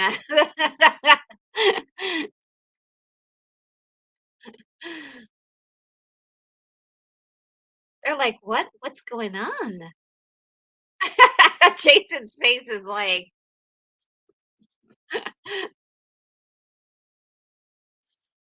he drops a lot of those things, but only 7. And there's somebody mentioned in the comments that it's 7 Hydra heads, and there were only 7, um,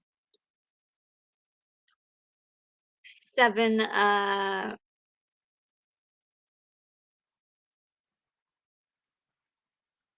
skeletons here. And I'm just noticing that he's crazy. That King IATs.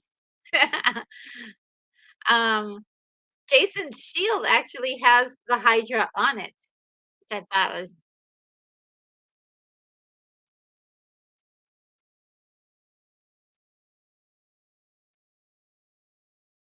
they got a great actor to play that part.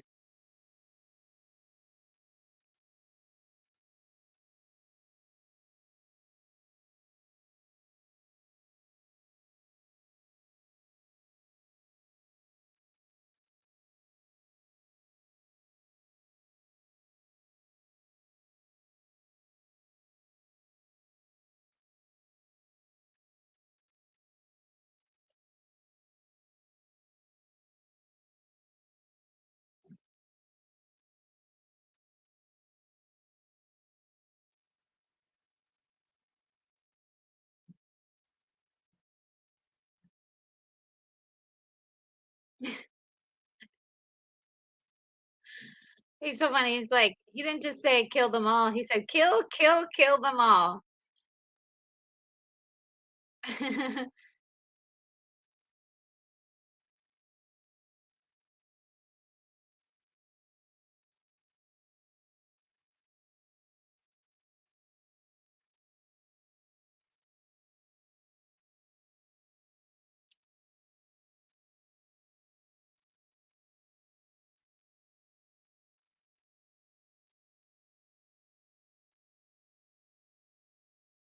There's a lot of anticipation built up, right?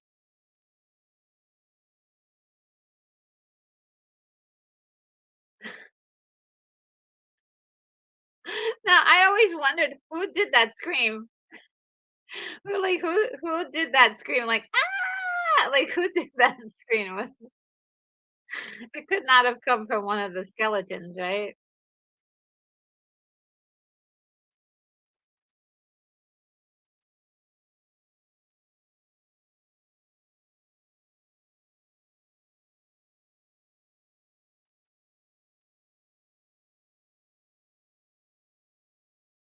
These guys really gave it a good fight, though.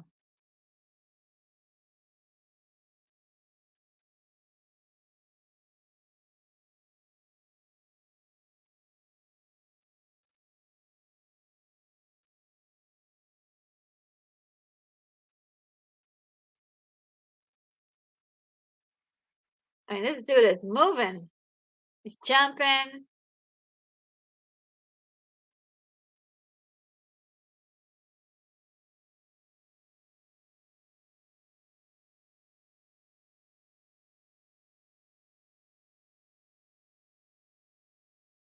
I love the movement. Their movements are so, like, predatory, you know?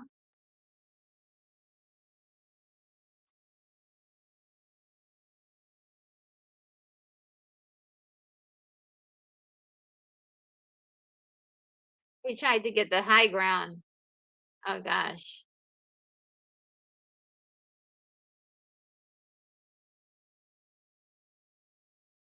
Oh no. He tried to get the high ground like Jason. This dude right here, though, he's fighting for his.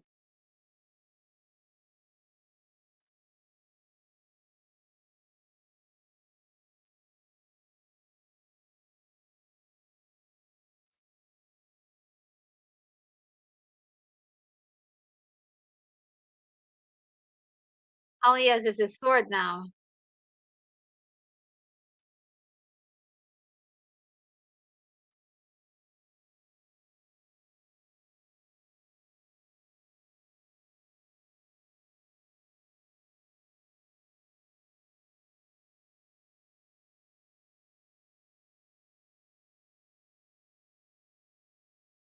He sees that all of them are coming after him now.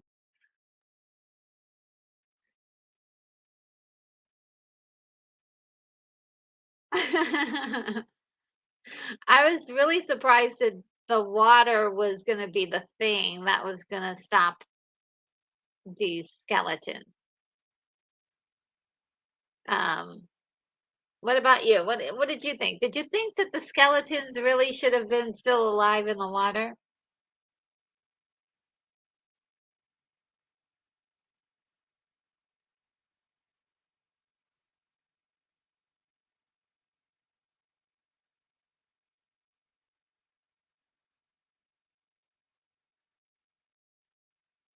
Just a hint of jealousy, I think, on the part.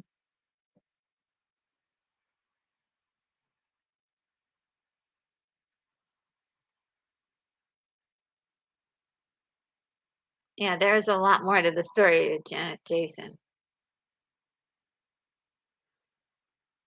and Medea. Oof, incredible story. Oh, wow, guys. Yay!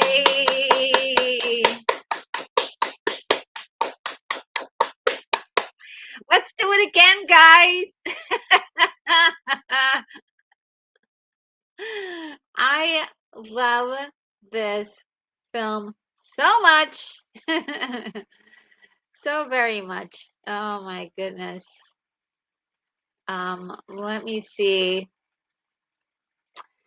I the sun was shining so brightly earlier and I didn't put on my overhead lights, so it's kind of a lot darker in here than it typically is. So let me just remove the timer as we're done. Um, and let's see what you guys are. Okay, I have to see what you guys are saying because um, in this. And so where are we at? We're 7:24 is the time currently. So let's see. I can go back. I'll go back like 10 minutes and see what you guys said. Oh God, some of the comments. Okay. Um, okay. You said William Curry says right there the Hydra and Harryhausen had to keep an eye on all of those heads. Yes, because I saw that mention. Just put this here. Um, Gary Carpenter says 9 heads and one was supposed to be immortal. Oh, I didn't know that. I did not know that. Um, uh, Adam says, which one of the heads decided which way the body moves? Oh, true. Gary Carpenter says that's 6 more heads than the King Ghidra. Oh, yes. Oh, okay. Ghidorah, right? I forgot. Yeah, Ghidra. No, Ghidorah. Ghidorah. From, I mean, I hope everybody knows this is from um, Godzilla uh, fan lore. Um, and uh, Gary says, I know my Greek mythology. Uh, Thrash says, the fleece got dehydrated. Ah, man. Yes, yes, yes, yes, yes, yes. Let's see. Uh, and William Curry, nice to see Jason is a decent person here. Yes, and that's because the narrative of this film is to make uh, Jason a hero. In this story, he's a hero. But in the later for bits of information about this, he was not so good. He was not so good of a human being. What he does later on, and some other things that goes on, but he's also a victim of uh, this like sort of destiny, like finding his carrying out destiny. He's sort of a victim of that in a way. Oh, I can take this off. I was like, why do I sound like I'm swimming underground, underwater? And that's because I had headphones on. Yes, and we talked about all this. Oh, I actually am. I probably went back a spot too far um in the story. Okay, these teeth were in my Dungeons and Dragons campaign pack. Campaign back in the 1980s. Interesting. Very interesting. Ray Harryhausen regarded this as his best film. Yes, he liked this more than all of his other films, which is really cool. Um, and yeah, the skeleton crew was the Hydra's teeth. Um, and William says, "Well, excuse me, we are we're definitely um, having a little allergies act up all of a sudden. They were doing so well. Well, this king was willing to go forward and with his men climbing those rocks, right? And he was the first one to run out there. I mean, you see, well, that's because that should tell you exactly how important that fleece is to his country. This means they can live without famine. People will be, oh gosh, Woo, sorry, this is getting comical now. Um, that it is like they needed the fleece in order to keep their country, um, doing well. So this was really kind of a sad thing that this happened, and unfortunately, you got Jason with the gods telling him to go get the fleece, and everybody again telling him to go get the fleece, and he has to get the fleece. And then these people saying that they need the fleece, Um, and it's just, I guess there's a better way if, he said, "Hey, I'll borrow this fleece and bring it back." But, they know that they would never do that. Um, and yeah, Stewart, yeah, the Wilhelm scream, that was really hilarious. I usually don't notice them, but that one was. Uh, wow, she's a beautiful lady. Oh, if you're talking about Nancy Kovac, she was gorgeous, gorgeous, gorgeous, gorgeous. Antigua, who was Medea, was on Bewitched as Darren's girlfriend, Sheila Summers. Yes, and she returned quite a few times um, for I think about 4 years. She was off and on. And She played another character as well. She played two characters. Daryl Johnson says the skeleton shields are adorned with designs of other Ray Harryhausen creatures, including an octopus and the head of the Ymir from 20 miles to Earth, which is a movie I have not yet to see. I need to see that movie. William Curry says that was cool to see them getting ready to fight. And yeah, yeah. Well, they stood there suspended, like waiting for something to happen. Like, what's gonna happen? I would have been out of there. Wait a minute, just let me plant these bones of the Hydra and summon soldiers to come kill you. Um, no, thank you. I'm gone. Yeah. The only problem with that is that they'd probably find you eventually. It's nice to be there to know what's going to chase you down. So I'll give them credit on that. And Adam says, "Oh well, it could be worse. It could be raining." Uh, and Gary says it's raining here today.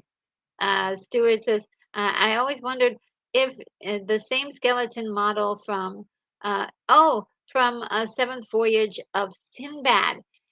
Yeah, me too, because there was a small a skeleton attack, if you will, from the seventh voyage.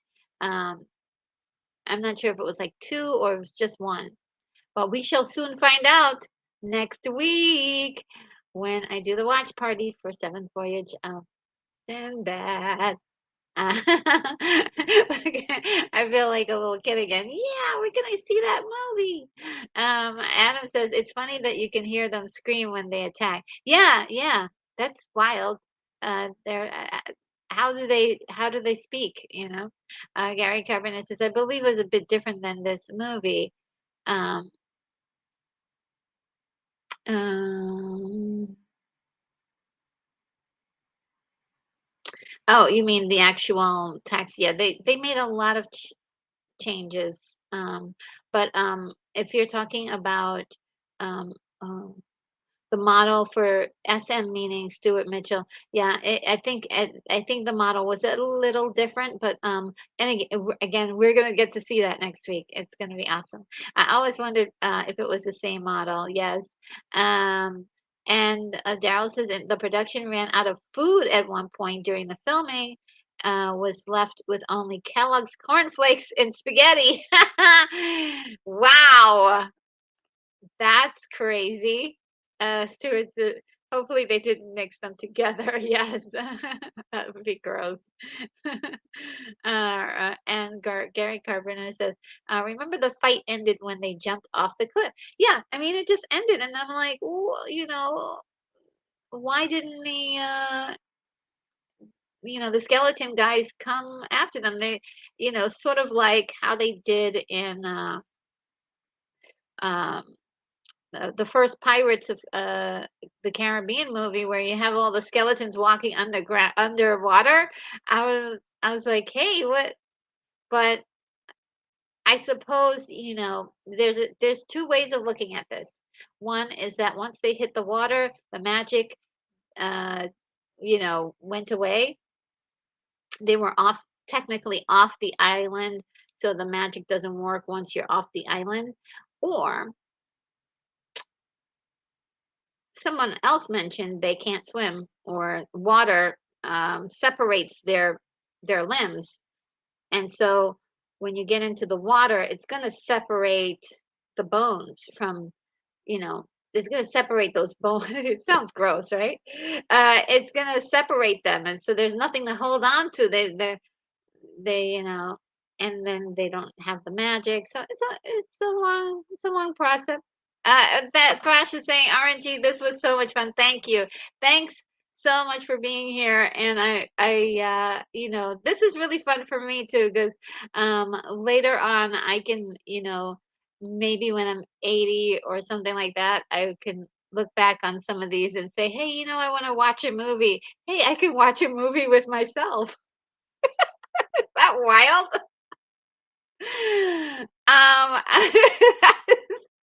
Kind of wild, I would say. Who's ever thought about that? Is nobody's thought about that?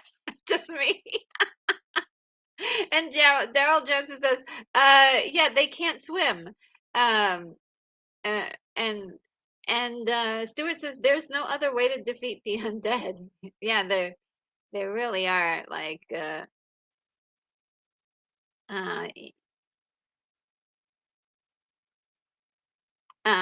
and William Curry says, you cared about these characters and their deaths too. Yeah, I mean, when the characters dies, when those guys died, I felt bad for them. They've been through so much, and on top of that, they were fighting their hardest, right? They were fighting their hardest. They weren't like stupidly, let's open this thing and see what happens, right? They were actually like giving it a good fight. They were doing the right things. They were doing what they were asked to do, and they just didn't make it. And so you feel something for them, when things go awry. And Thrash is saying again, skeletons can't swim. They can't displace enough water. Yes. So I get it. I get it definitely. I'm guessing the skeletons sink when they fall in the water or float. I mean, they could float too, but also, like, what do they have to hold on to? And Tasty Mystery Meat says, "Yay!"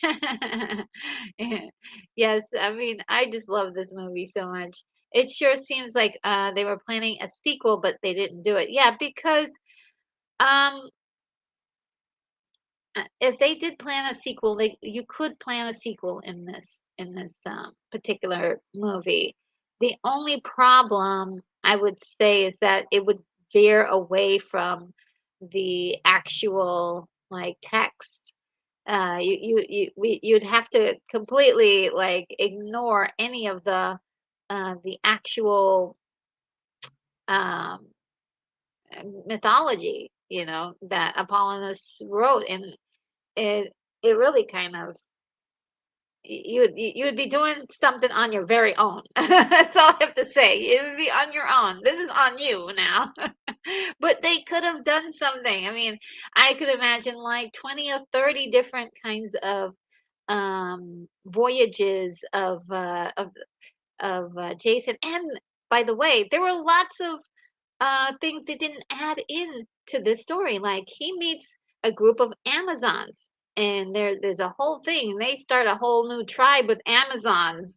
Okay, he actually has twin children from the queen of the Amazons. Jason does, and it's like what? And there's some other things that they could have added in a sequel, definitely.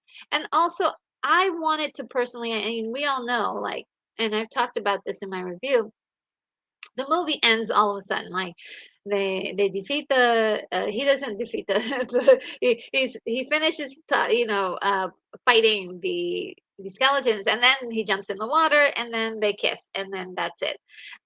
We never get to see him face off against Polias. We never see that political intrigue. We never see what happens to his character after those events, you know? So, and there's a lot. There's a lot. Okay? There's a lot. So I wouldn't mind seeing, I wouldn't mind seeing that somewhere. And Dash says, yeah, double feature. I would love to. Um, but you guys are probably have the rest of your evening to live. I need, and William Blake says that he needs to crash. See, thanks, gang RNG. Thank you for being here, William. You are awesome. You're fantastic. I love having conversations with you, and a lot of us in the chat will probably agree with me because your information, the information you provide, the conversations you provide are invaluable. So you go ahead and have a great night. Take care of yourself, and I hope to see you next week. Tash is saying good night. Oh wow, and Gary is saying another great way to get rid of is to get rid of a skeleton is to chop off the head. Now, what if the body finds the head and reattaches it? That's the only thing. Oh man. But that's a way. That is a way. Gary says, I'm a big fan of Ray Harryhausen. Me too. Oh my gosh. You guys, I'm just getting to it now. Unicorn Rampant Studios. Oh, wow. For Witchy Love, $10 super chat. You are awesome. Let me find the perfect uh uh one from to get you. I know that you like um Keanu Reeves, so let's see if I can get that one for you.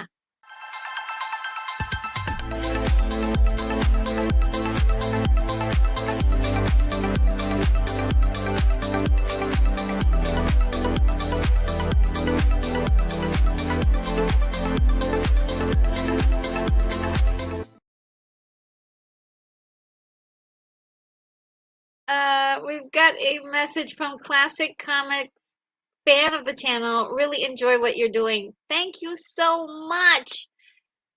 Wow, thank you. I really appreciate that. Thank you. And we got some gesundheits in the house because of me sneezing everywhere. Thank you. And we've got a $5 super chat gesundheit from Unicorn Rampant Studio again. And I will definitely, I probably will need a tissue fund at this point with my allergies and the sneezing. And I am definitely going to do one more super awesome little thank you for you.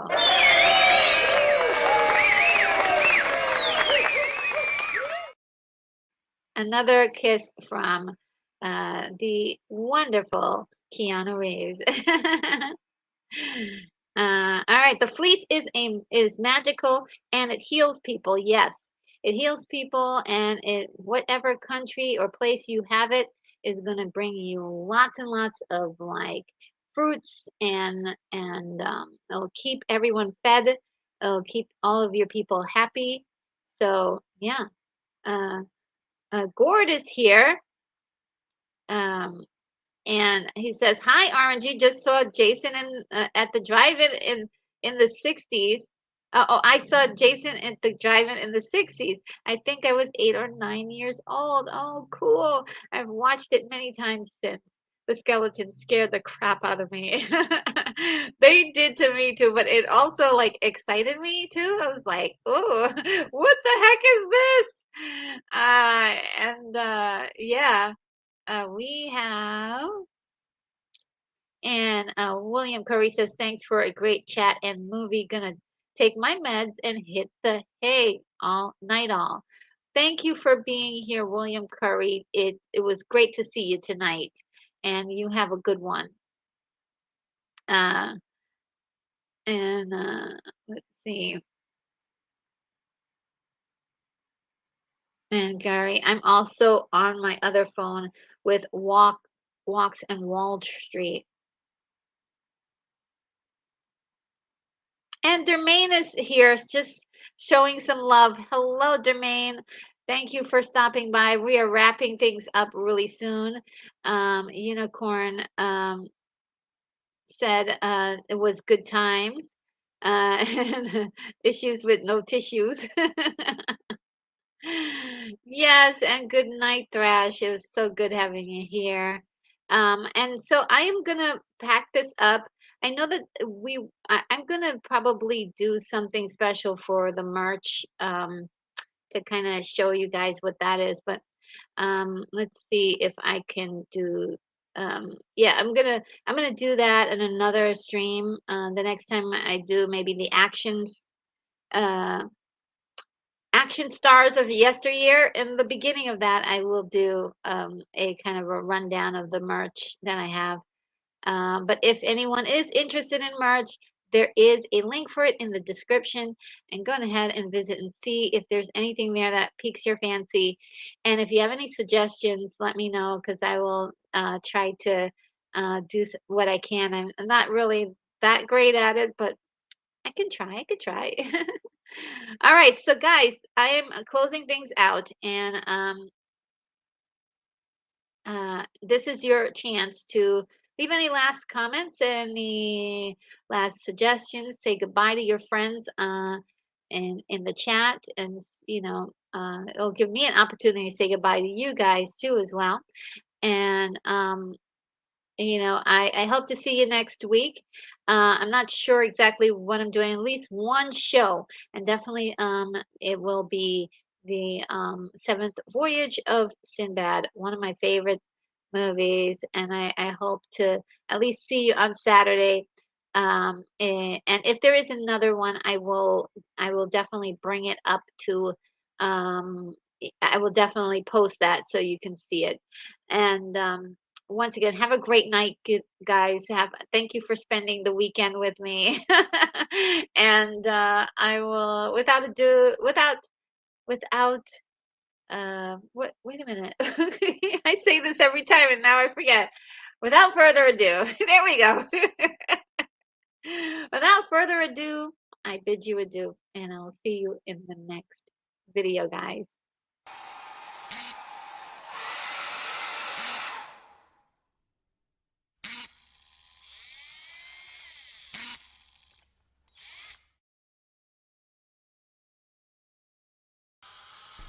Retro Nerd Girl, you are clear for takeoff.